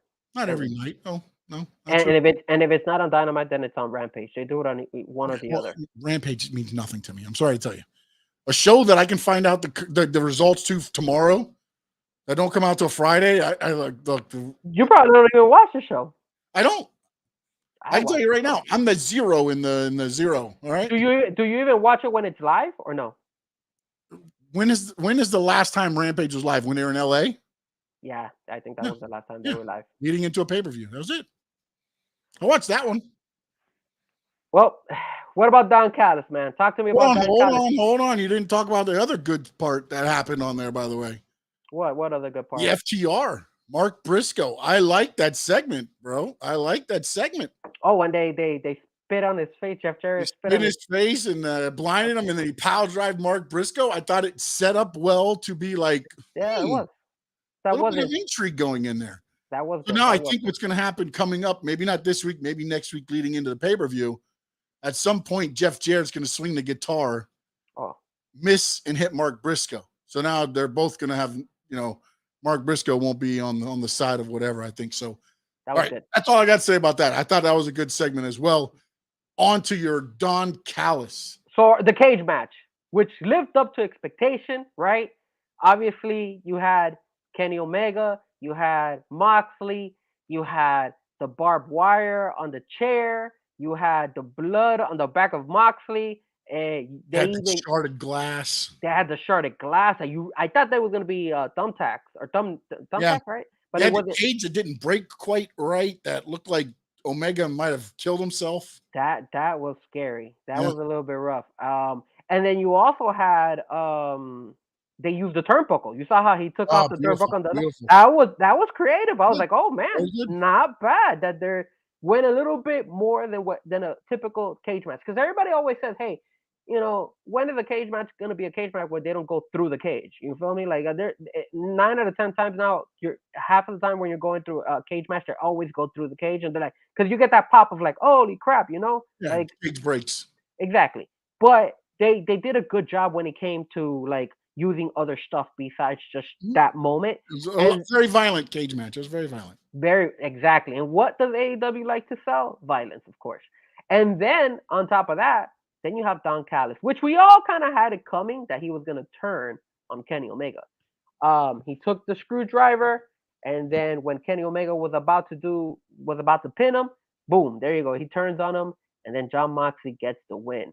I thought they did a phenomenal job with that main event. I think they sold it. I think they did the right thing.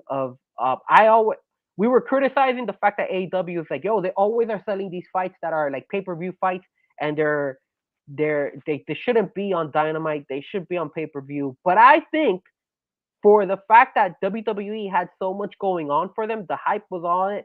AEW needed something to gain the fans back and be like, yo, man, like we could hang with these people. And I thought the way they did that show and they ended that show, they gained that. They got my attention again. Cause I was like dozing off and like, whatever with AEW. But when they did that move and they did that particular match, they gained my attention. And now I am interested to see what Don Callis is gonna do. Is he gonna go ahead and join Moxley and Brian Danielson? Or is he gonna go with all these guys?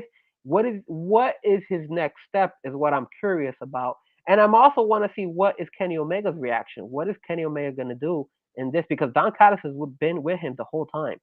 So it's we knew it was coming, but it finally happened. So now what? You understand me? And it keeps us guessing, especially with Double or Nothing right around the corner. I agree and I disagree. All right. Why? I agree. Why? I thought the match was great. I thought the match was what it needed to be. I did not understand why they needed to sprinkle the extra on the cage match per se with the Don Callis turn. And I say this because we are 2 weeks from a pay-per-view, which could have had more eyes on it and could have made the turn mean even more to me. That is the only question I would have is like, what was the thinking? Like, why now? That was my only thing. The match lived up to everything. I think the match itself would have brought eyes back to AEW just from the pure violence. I just did not understand why at that point, at that moment, in that main event, you felt Don Callis had to make the turn there leading into the pay-per-view instead of doing it maybe at the pay-per-view. I think the reason they didn't do it. I think the reason they didn't do it in that pay-per-view is because if they did that at the pay-per-view, it would take away from the Four Pillars match, which is going to be the main event of that pay-per-view. I think that's the reason why. It's not a main event then. Which one? For the Four Pillars. I mean, if the fact that Don Callis turning on Kenny Omega overshadows the heavyweight title match, that should tell you enough about your pay-per-view right there. Oh man, we could say the same thing about the LWO Bad Bunny and the Brock Lesnar Cody. Same thing, same concept. What did I tell you though? What did I tell you? Who should have went last? Who did I tell you should have went last in Puerto Rico? That Bad Bunny fight. Yes, because that made no sense to throw Cody in well, then the SmackDown and everything leading up is the same thing. So that's why they did it before that. That's why I didn't do it in that pay-per-view. Yeah, but It would have taken away that you're pay-per-view. talking apples and oranges, though. AEW is not in. It's not in What are you talking about? Puerto Rico with Bad Bunny. Your Double or Nothing is in Las Vegas. Who's the hometown for Las Vegas? Whose hometown is it? Who's stealing the show? MJF? So I don't. I mean, you're talking about Bad Bunny had a whole island. I mean, if you watch SmackDown and you should have known at that point. And I get you're like, oh, they ended that way. They can't end the pay-per-view the same way. Yes, you can. When the people are asking for it, it should have ended that way. They cannot put that Don Callis turn at the pay-per-view because it would take away from the Pillars match. And yes, we all know that But Pillars match. What you say? We all know that. We all know next. Now you have to. So if you have, say, Kenny Omega against Moxley at the pay-per-view or whatever you're going to do, there's got to be a winner. Yeah. Well, there was a winner where Moxley beat him. You can't have the turn, though. What I'm saying was, if you would have saved it, you could have had a turn to keep it going. Now somebody's got to win or lose in this thing. But the problem is, like I told you, it's going to take away from that Pillars match. And we already know that Pillars match is not the greatest main event for a pay-per-view. What are you going to do? Lower your card on the pay-per-view to match? Not lower your card, but you don't want to take that steam out of that Pillars match either, because if you do it, then you're pretty much taking your eyeballs away from that Pillars match. And you and me have already established that Pillars match. But what's your card for the pay-per-view? What's your card for the pay-per-view? Because at some point it's got to be a triple threat at least. At least, and that's if Adam Page don't come back and make it a 4-on-4. You're gonna have the Elite against the Blackpool Combat Club. What are you gonna put that match first? No, you wouldn't. But you could put that as a co-main event one. You don't think that's gonna overshadow the Four Pillars match? If you had a turn, yes. If you didn't have a turn, no. It stands there. It could still that Pillars match is still sound some type of interest. I get you, man. I get that Pillars match is not the most attractive fight. I know that there's. My thing is, if you're telling me I can't do this because if you're a booker and you're worried that I can't overshadow my main event and I can't do this and I can't book this way because it'll overshadow something, I don't know, man. Well, I'm using that as one example. I think the other reason they actually also did the turn and everything is because they wanted to gain interest from the fans. Their whole thing is this Saturday announcing that new show. So by selling the cage match, by having people tweet about it and say, oh my God, Don Callis actually went ahead and turned on Kenny Omega. Now you have more people be like, oh, let me take a look at it. What's going on? And then at the same time, while you're actually tuning in, you're like, holy snap, Tony Khan is making an announcement about some type of thing again. What is he going to talk about? And obviously it's the new show, possibly the return of CM Punk. That's the reason why you needed viewership. Now, I don't know what the numbers were for Dynamite. I hope they cracked 1 million. I doubt it. I figured it didn't crack 1 million. It actually dropped. How much was their viewership? I think it was 877.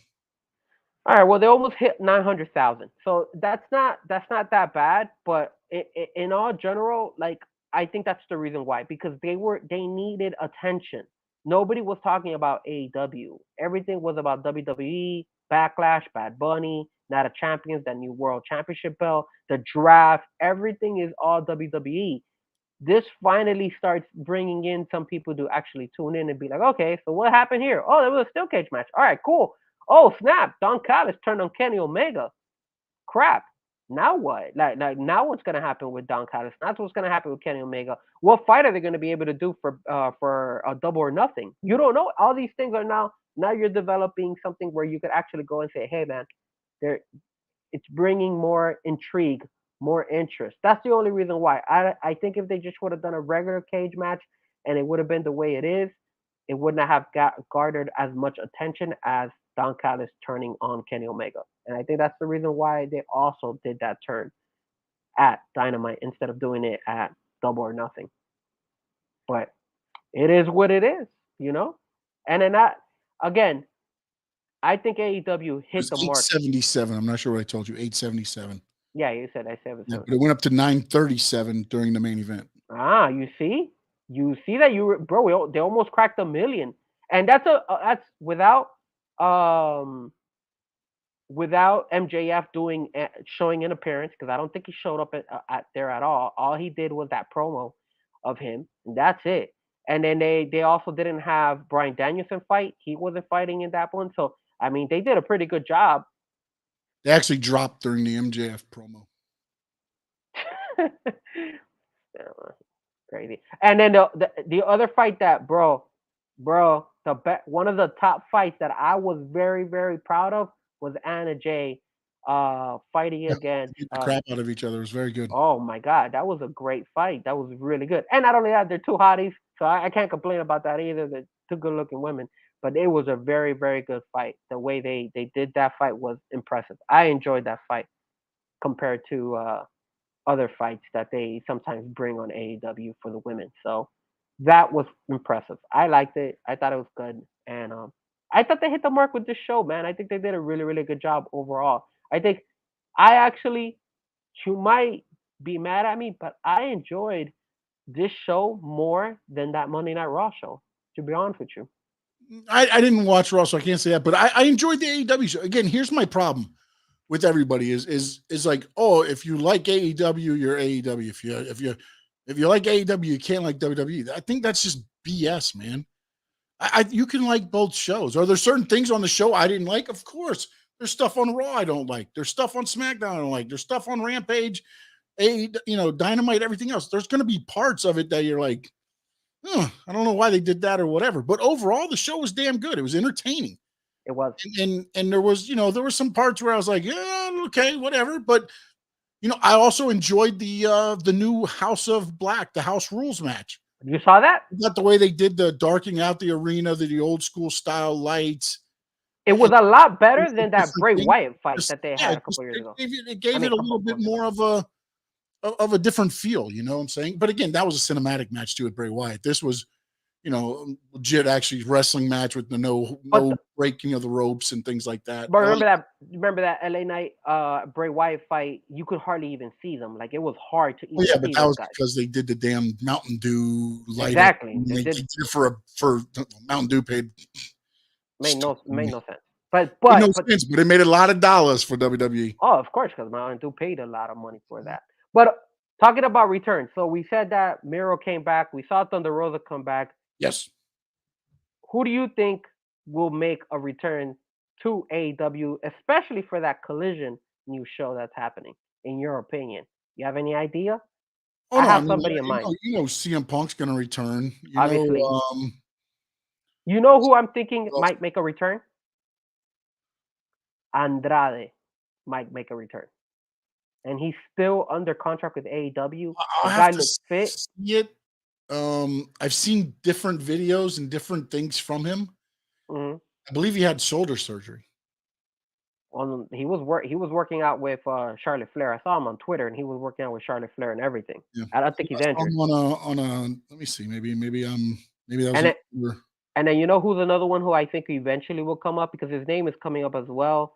And I know that he's still injured, but I think they're eventually going to bring him, is Kyle O'Reilly. Kyle O'Reilly is another one who I think will eventually come up. And I wouldn't be surprised if they even bring Kyle O'Reilly just to kind of like have him with Adam Cole and that previous group, because of the simple fact that there was a lot of questioning whether Thunder Rosa has been cleared to wrestle.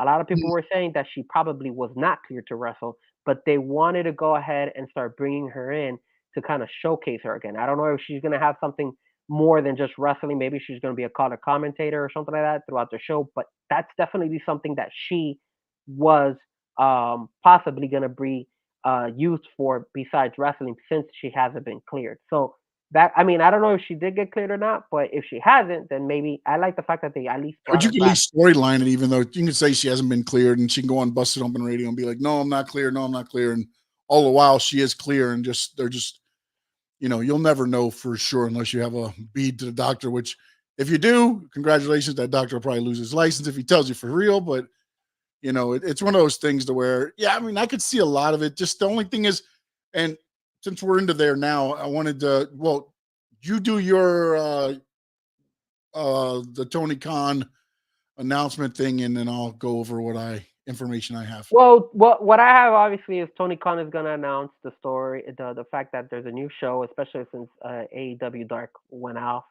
So obviously he's gonna say that. I don't think he's gonna announce CM Punk. I think he should. I think he when he announces it, I think they should play the CM Punk song and CM Punk should come out just to see how the crowd reacts. If they boo him or they like him, either way, it's gonna be like a big story. Plus, from what I'm hearing, apparently the first fight that CM Punk is gonna have in the new show is gonna be against Samoa Joe. That's what I'm hearing. And then obviously the new deal that they have with Discovery, basically stating that there's a possibility that they might go into the streaming platform. So kind of like Peacock, where for example, the pay-per-views are no longer gonna be 39 or 49.99. You're gonna be able to watch them on the actual streaming network, which supposedly it's that Max streaming platform. So that's what I heard. I don't know if you heard anything different than that, or if you heard more than what I've heard.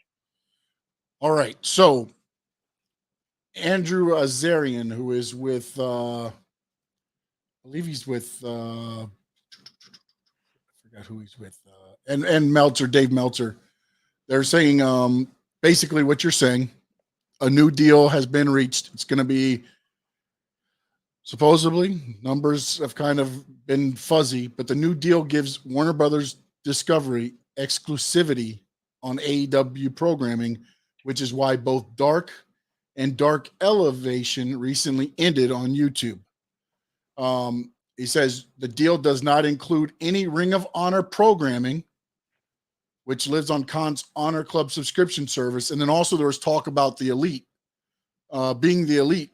That will not also fall under this because that's owned by the Young Bucks. In January 2020, AEW and then Warner Brother announced a 4-year extension, which would run through 2024. The previous deal runs through the end of this year.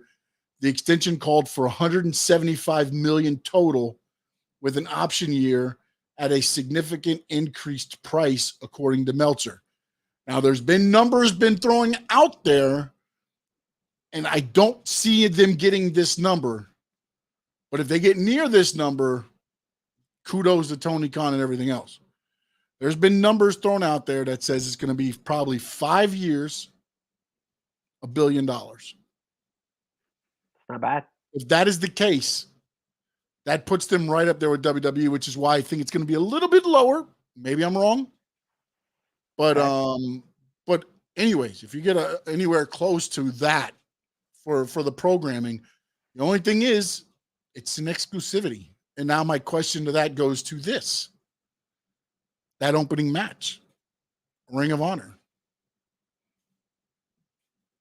Do those matches happen anymore on AEW? I think they happen still in Dynamite. I don't think they happen at the new show. Exclusivity. They own AEW. They don't own Ring of Honor. So you're gonna throw out your deal? But the thing is that AEW owns Ring of Honor, and AEW roster fluctuates between Ring of Honor and AEW. The deal does not include any Ring of Honor programming. I don't see them just going ahead and neglecting Ring of Honor like that on both shows. I think they would allow it in one and not on the other, or they'll try to minimize it. But I still think you're telling me you're not going to showcase Claudio, not even have him show up at AEW with the Blackpool Combat Club because he's the Ring of Honor champion. That's not going to happen, dude. Yeah, but you don't have to say he's the AEW. He's Claudio Castagnoli in AEW. But he's going to come out with the Ring of Honor championship. Why? Belt. Why does he have to come out with the belt? Because he's the champion. But he's not the Ring of Honor is not AEW. It doesn't matter. You have that belt. You're getting paid over $200 million a year. You think Warner Bros. Discovery's going to be like, dude, just send out whatever you want. Throw whatever title you want out there. Are you telling me that Claudio is just going to go and sit back and be like, yeah, I'm not going to show up with the Ring of Honor belt, even though he owns it on AEW Dynamite or that Collision show? Are you telling me that? For what? What? Why? You're part of the Blackpool Combat Club. Because you don't need damn piece of gold. That's not even with this company. But how many belts do they come out with from other shows? They come out with all these New Japan belts when they have them as well. Kenny Omega is carrying a belt from another show. We talking about? What makes you think that they're not gonna bring it? They're gonna bring it. Ring of Honor. Okay. All right. Again, this deal, when this deal takes place, if I'm paying you $200 million, I don't want to see other companies' belts on my programming. Why would that affect them? Why? Why would that affect them? Ring of Honor is AEW, the same thing. It's the same thing. Same fight, same wrestling. I'm not paying Ring of Honor. I'm paying AEW. Okay, if you don't want to showcase Ring of Honor fights, wrestling fights, okay, I can understand that. But make him not bring his belt? How is that affecting it? He's still in AEW. He's still fighting. He's not putting the Ring of Honor belt on the line. It's perception, man. Perception. I understand that, but dude, it's he's holding the belt. I don't see them going right ahead and be like, yo, get rid of Ring of Honor. We don't want anything to do with it. Even though it's stated on the contract, I don't see that happening because Tony Khan has said it on previous shows saying, hey, we're going to separate the rosters. And then he hasn't done it. He still brings them one and the other. $200 million a year, reason why? I mean, I don't understand why you need to have them. Do you think, if that's the case, then do you think Claudio's going to stay in Ring of Honor and just be like, yo, no, get me the hell out of here. I'm going to go to AEW because I have to go ahead and make a name for myself. Do you listen to what I'm saying, though? I'm not saying you got to take Claudio off of AEW. But when he's on AEW, he doesn't have to have the freaking ROH title around his waist. He's part of the Blackpool Combat Club. But that's his belt, man. That's his belt. That's like you've earned it. You're pretty much punishing him for something that he earned. Why? Why are you gonna punish him for something that he earned? I'm not taking the belt off of him in Ring of Honor. No, but you're basically in AEW. You're basically telling him, yo, you can't wear that, man. And it's not because you're the champion, but yeah, you can't be the champion. You can't carry it around. And then if I was Claudio, for example, or Samoa Joe, let's say, for example, and I come out there and they're telling me, yo, I can't have the belt, then I'll be like, why the hell are you showcasing me in AEW then if I don't even have my belt? Like I mean, I earned it. It's the same company. Samoa Joe, you're still Claudio Castagnoli. It's not like you're fucking scrubs. Yeah, but you're not gonna win nothing over there. You're not gonna win anything in AEW because now you can't even showcase your Ring of Honor belt. Why can't you win anything? Why can't you win anything in AEW? I don't understand. What is that? Why? Why can't you win? So let's say Claudio decides to win in AEW. They give Claudio a belt in AEW, and then he has the Ring of Honor belt. Is it? Why would he be on Ring of Honor TV? He's the Ring of Honor heavyweight champion. On AEW, he's the tag team champions. No, man, that's that. I could understand that, and then let him bring both of his titles. That's what he has. He's earned both of the titles, so he should be able to carry both of the titles. I know it sounds silly. I know it sounds like, yo, Frankie, you're tripping, but I'm being honest with you. If I've earned my title and I am on AEW Dynamite or that new show Collision, and I'm getting paid by AEW, and AEW owns Ring of Honor, why the hell can I not bring my belt over to there? I'm not showcasing it. I'm showcasing my character. Claudio Castagnoli is here. Me bringing a belt should not make any freaking sense. So what is the argument? Well, for him, it might mean something. Title means shit in AEW. Okay, so let me ask you this: let me ask you this. Hold on.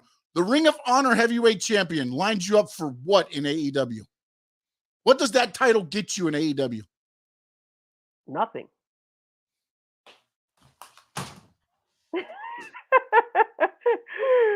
But still, it's your belt, man. It's your belt. What do you guys think in the chat? Do you not agree with me? If you're a championship belt and it's the same freaking company, the only difference is different brands, I guess. Why can't you not go and showcase your belt in Dynamite? Okay, they don't want to promote Ring of Honor, right? They don't like Ring of Honor. They're like, yo, exclusive AEW. Perfect. Exclusive AEW. I will go to AEW with my belt. I'm not defending it. I'm still part of the Blackpool Combat Club. I'm there showing my face. I'm still part of everything. There's nothing being harmed.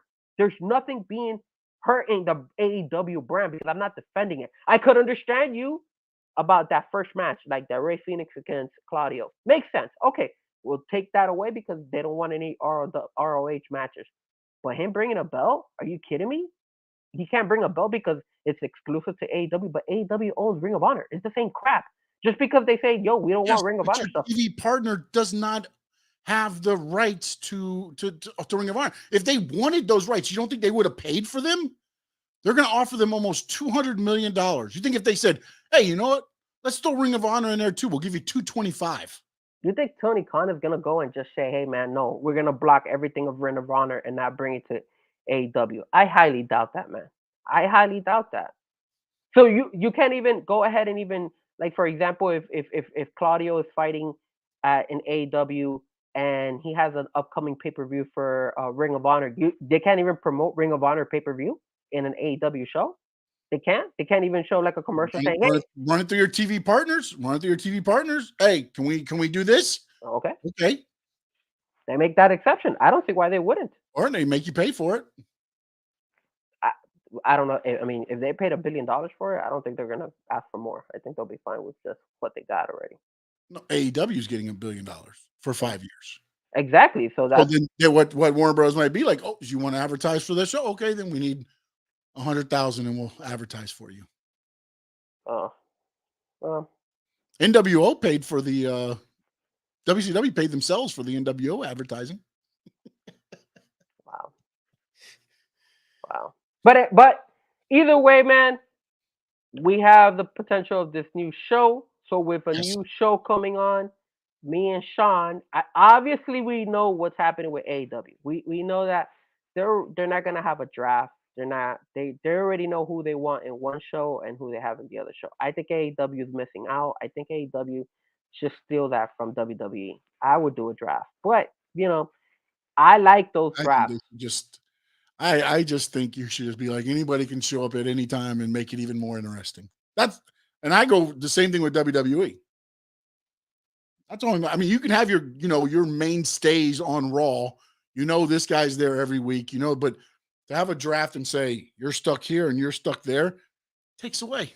Takes away from me. You do free agents thing, but who on the free agents thing besides Brock Lesnar is like, oh, okay, Baron Corbin. Omos.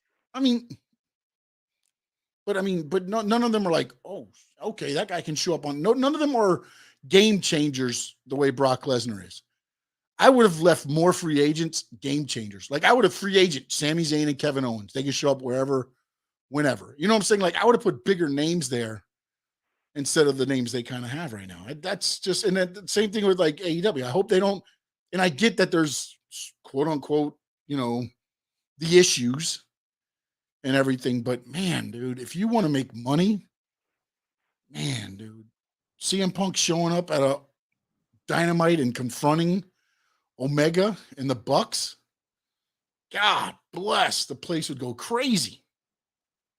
But true. Again, it is what it is, man.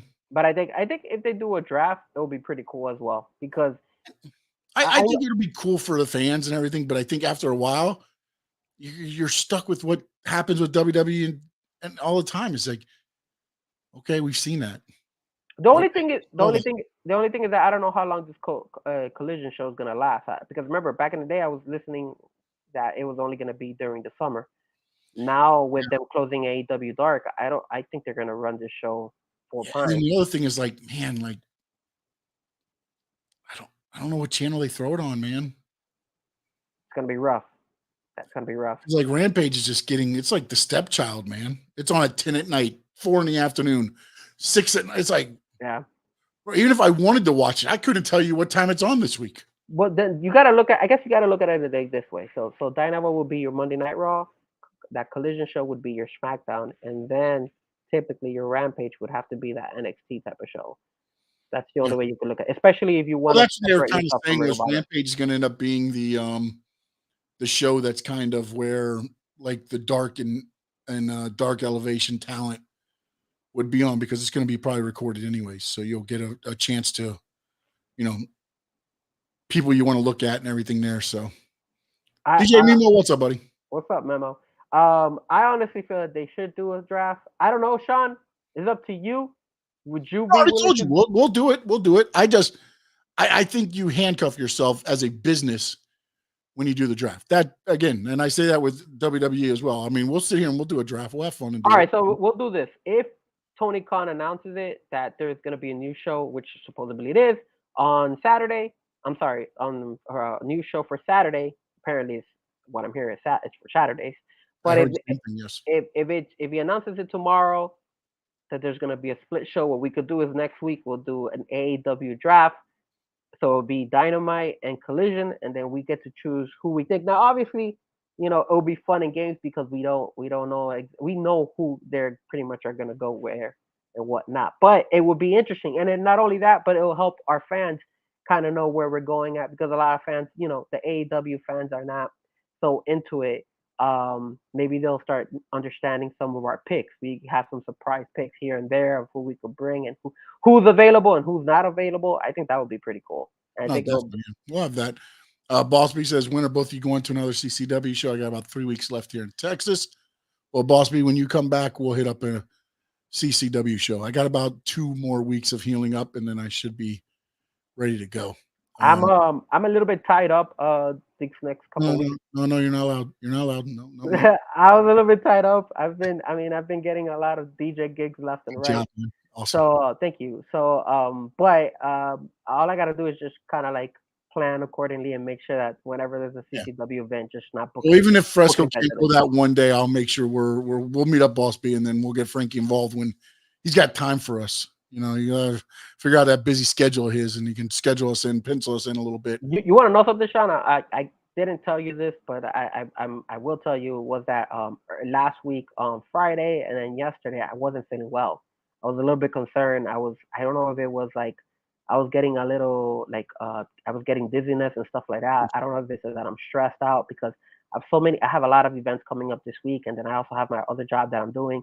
So it's like it could be a lot of stuff. It could be also what I'm eating. So I was a little bit nervous, and I was like, man, but I didn't want to scare you. I didn't want to tell you. Like, no, you let me know that stuff so we can work this out, man. I was like, that's why work you to death here, man. I don't know if you see my eyes. They're like, I thought it was stinger pain. I thought you were trying to get like Sting, start putting the black eyes. I haven't been able to sleep that well. You're slowly developing into like the Sting character here, right in front of you. So it was a little bit rough this past yesterday and Friday. But I am feeling a lot better today.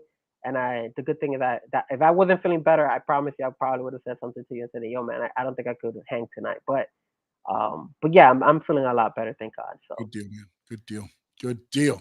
Karen Joseph says, I'm back. AEW. Yes, Karen, I've been waiting for you. You're not showing the AEW love. You're not showing me that love. Like Karen is my number one fan in my opinion. I love Karen. She's always there. Because you both like AEW. Every time, Karen, Karen, we were just talking about it. I don't know if you were here to listen, but we're gonna try to do an AEW draft. So we want you to be definitely for that show. We're gonna try to pencil it hopefully next week once they announce this new show tomorrow. I want to ask one question before we leave. And if you're listening to this on the podcast, reach out to me at Sean_Stanley11. That's on Twitter, Instagram, TikTok, I don't know, whatever else. And then at Fresco Music there. If you could pick one wrestler today that's active, of course, who would that wrestler be if you were starting your own federation, your own company? One wrestler you can choose. Who's the guy you're choosing? Are you asking me that as well? I'll ask you as well, yeah. Okay, so here's my question though.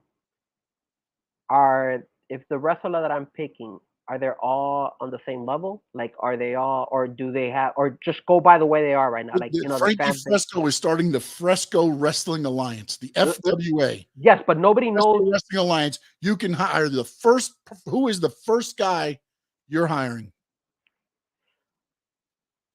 From okay. Let me out of anybody. But they could, based on their popularity. Like if I was to bring in Frankie Fresco wants to sign this guy to the deal to be his face of his franchise. the Fresco Wrestling Alliance, the FWA. I'm gonna. This is gonna be different. I'm gonna go with somebody who's been in the business for a long time, somebody who has good name recognition, and somebody that can help produce more wrestling talent in my organization. I would go with Chris Jericho. Hmm. Interesting. Interesting. And Karen, I agree with you. I'd pick MJF all day, every day.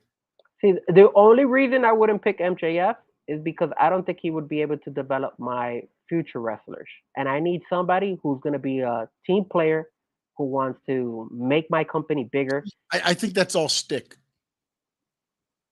with MJF. It's all stick. It's him. It's a character. I don't know, man. I almost, I don't know. because here's the thing. If it's not, he's not going back to create a pro. I like the fact that he did do that. He's not doing that, man. But look how long it took him to get there. Look how long it took him to come back. How long has he been in AEW now? Yeah, but at the same time, now he's at that point to where when you look at him, you're like, okay, all right. He's got the name recognition now. Let's just talk.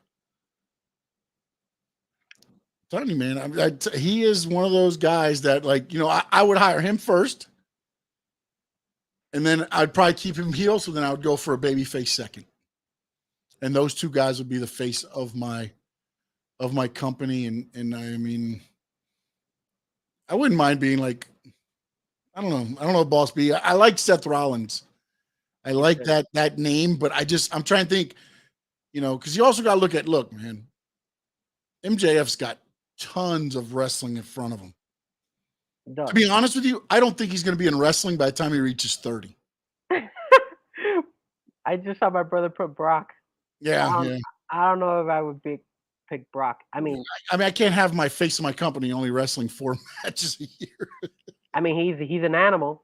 He's a showcase. He's definitely got the name recognition and all that. But that. again, if I'm starting my own wrestling organization, I have to bring somebody who I feel is going to be a team player, who's willing to put in the work and the effort.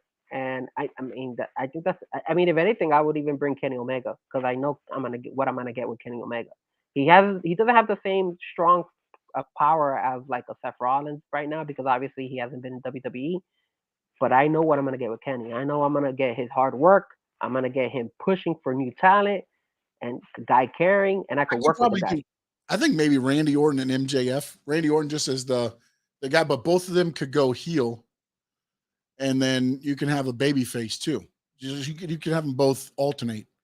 Because I believe MJF, with as nasty as he is as a heel, if you can find the other guy to be that heel character, I think you could flip him. And also make him that much of a baby face. Not that you'd have to flip him necessarily because people cheer for him now. When he's in Long Island, he's over like $1 million. You know what I'm saying? And then, there's good guys, AJ Styles, Gunther. I mean, look, I love Orange Cassidy. I don't know that I would like put my company on Orange Cassidy. I think he's a good role player. He's in there to be, but like I don't think Dominic MJF can bring you money. Dominic Mysterio and Mommy. I wouldn't mind bringing them both. Yeah. Dom would be your heavyweight champion. Dom, right? You push him for victories, right? You got to win it all. Did you? Don't talk about it again, bro. Because you saw what happened yesterday. No, I haven't watched it. So. Oh, he won again. How'd he win? Well, technically, Rita Ripley hit what's his name? The guy from New Day. Damn it, I always forget his name. Xavier Woods. There you go. So he hits Xavier Woods on the back, but it's like a little love tap. She gives him like a little love tap. Nothing from Rhea Ripley's a love tap. She gave him like a little love tap, man. Tap you lovely. She gives him a little love tap. He goes back inside the ring, and then Dominic gets the pin on him, and Dominic wins. So I'm telling you, I don't care. Easily, right? He's winning easily. That's what I said. But he's winning, bro. Before he was losing every single time. And no, I would not start the company with LWO. That will automatically fall in like the first week. I'm Like, starting to think the L is not for Latino anymore. yeah, man, it's so sad You that. lose your world order there. But yeah, man, that's pretty much who I would probably choose. Chris Jericho. I think he's good, man. People know him. People love him. I He's a don't. good player. I can't fault any. I mean, honestly, all of them. The only thing, like, and honestly, look, man, it's your company. If you want to start with Orange Cassidy, that's somebody you can start with. But I just, like, I've found a fondness for Orange Cassidy, and I found a fondness for Darby Allin, Allin, and all them like that. But I don't see them as guys that I'm going to put. They're not one of my pillars. I'll put it that way. They've done a really good job with Orange Cassidy, and I like the fact that they've maintained the belt on him. I think they're actually done a better job with Orange Cassidy than what they've done with Wardlow, in my opinion. Oh no, yeah, they killed Wardlow. Wardlow with this whole Samoa Joe thing. And again, I don't know what the situation was. I think he had to go and film something or do something, so they just like took the belt off of him for whatever reason. It just that made no sense, but it totally, to me, killed everything that you were building up for Wardlow. And Jeff Jarrett is a very good heel. I like him. He's old, but he's a very good heel. I like what they've done with Jeff Jarrett at AEW. You can never go wrong with Mr. Kennedy Or JBL. Kennedy. JBL was good too. Rey Mysterio, that's another good one to happen. Yeah, there's options out there. I mean, the way I'm looking at it though is like right now, today, if I had to hire somebody, Ray, I love him to death, but he's more closer toward the end than the beginning. And Sasha would probably be one of my first women I'd hire. If I no, for me it would be Rhea Ripley. Mommy would be number one. That woman is on top, man. Everything she does is amazing right now. Anything she touches, you're getting a fan reaction. Juan Cena. I would sign Juan Cena. Juan Cena. The greatest luchadors ever. You Yes, don't know sir. who Juan Cena is? You know who Juan Cena is, Frankie? Juan Cena. He wore a mask one time and he teamed up as a luchador and he was Juan Cena. It's kind of like FTR when FTR was La Ranas. Yeah, and then they did Conquistadors, Edge and Christian. Yeah. Let's see who else we got. The Midnight Rider was Dusty Rhodes. Yeah. Let's see who else we got. Throwing that. Mr. America was Hulk Hogan. Gotta love it. All right, man. Any parting thoughts? We've been going for a while. I didn't even realize time it was. I just want to go. Obviously, we have to do the performance of the week. Oh yes, yes. But before we do that, I do want to give hopefully prayers out there to Billy Graham. Billy Graham's health is doing really bad right now. Taking another turn. Yeah, man, he's on life support. He's been on life support, and the doctors wanted to take him off life support, but his wife was able to hold him off and told him, "Nah, man, I still want him on there." So I don't know if he's. We're okay. So it's pretty bad. She was sending out tweets over the weekend saying, to pray for him. That way he could survive. I mean, he is old. He's 79 years old. No, yeah. Thoughts and prayers with him and his family. But still, it's very sad. But my performance of the week this week, oh man, I had him. Hold on a second. I have it. I did my research here. Lio Rush. That is my performance of the week. Oh, wow, you went deep. So Lio Rush was in New Japan Pro Wrestling this past weekend, and he was the main event, and he was facing Hiromu Takashi. Takashaki. Man, my pronunciation is That's terrible. okay, man. I couldn't even think. Takahashi is his name. Okay. Takahashi. So he was really good. It was a really good fight. He is now, I believe, he's either 3-0 or 4-0 in New Japan. Okay. And it was hard to see the fight because it's all the way in New Japan. It's all the way in Japan, so it's on the other side of the hemisphere for us. But they had a great fight. I saw some highlights of it, and I saw how he went through a table, he went through a chair and everything, and it was kind of like a revenge fight for him because I think he had either he had lost or won. I'm not sure. They have faced each other before, so this was kind of like the grudge match. So and then Rush is right. Of course. Yeah, all right, just making sure. Now, I was a little bit disappointing how obviously Lio Rush WWE back in the day, and obviously probably last his mouthpiece. And then AEW did not do a really good job utilizing him either. I mean, I know they combined him a couple of times with, I think it was with Dante at that time, Mhm. but they really didn't utilize him. So I'm happy for him because it's a rebound for him. Like, Yeah. making those moves from going from WWE to AEW, and now he's going to New Japan, and it seems like he's getting his niche over there. And remember, New Japan, AEW, they kind of work Forbidden Door as another one. So never know. He might come and make a guest appearance. I'm not sure because he's not too happy with AEW. I had seen an interview and he wasn't too thrilled of how AEW did him when he was let go by them. But still, it was good to see him wrestle again, and I see that he's doing really well over there. So my performance of the week goes to Leo Rush. All right. And now you can see me. I'm the new Mr. AEW because I'm going with John Moxley and Kenny Omega steel cage match. I'm going with an AEW performance. Sir, how I dare thought you? they hit it out of the park. Again, the only problem I had was the timing of the Don Callis turn. But again, that is neither here nor there. The violence that was orchestrated, the fact that before they even got into the cage, they got everybody involved, kind of everybody got their moves in. The Bucks were jumping off the stage before they even got to the cage. Then they finally get in the cage. Then the ring's torn apart.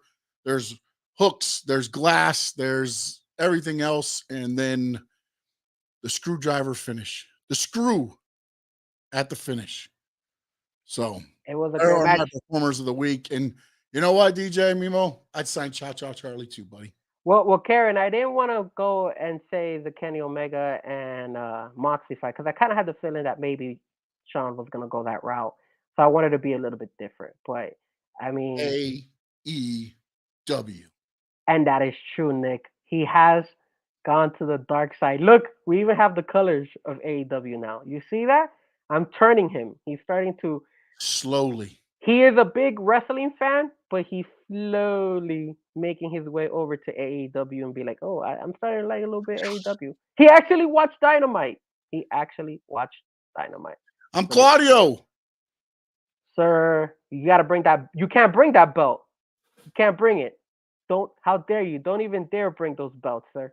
You only bring the AEW belt. MJF. Don't bring those belts. We can't bring both of the belts. The clause doesn't allow us. I'm gonna have to sit here and. The contract clause does not allow us to bring those belts. All right, there. Woo. All right, MJF, bring it, buddy. Oh, you saw? I forgot to show you, but over there, Yeah. you see that? That was for MJF. Oh, I see a little. Is that AEW thing back there? Yeah, hold on a second. Hold on. All right. Let me see if I can get it. I have to see both belts. Start feeling like. There we go. So it's beautiful though. The scarf. I like it. Yeah. So they had actually. I bought this when they were down here, so it was pretty cool. And it actually says, Dude, I love it. I love it. If you can't afford an actual scarf, this is like it says it. Hold on, let me see if I can read it. Read it exactly. Champ. It Double says. What was it, a real one? It says.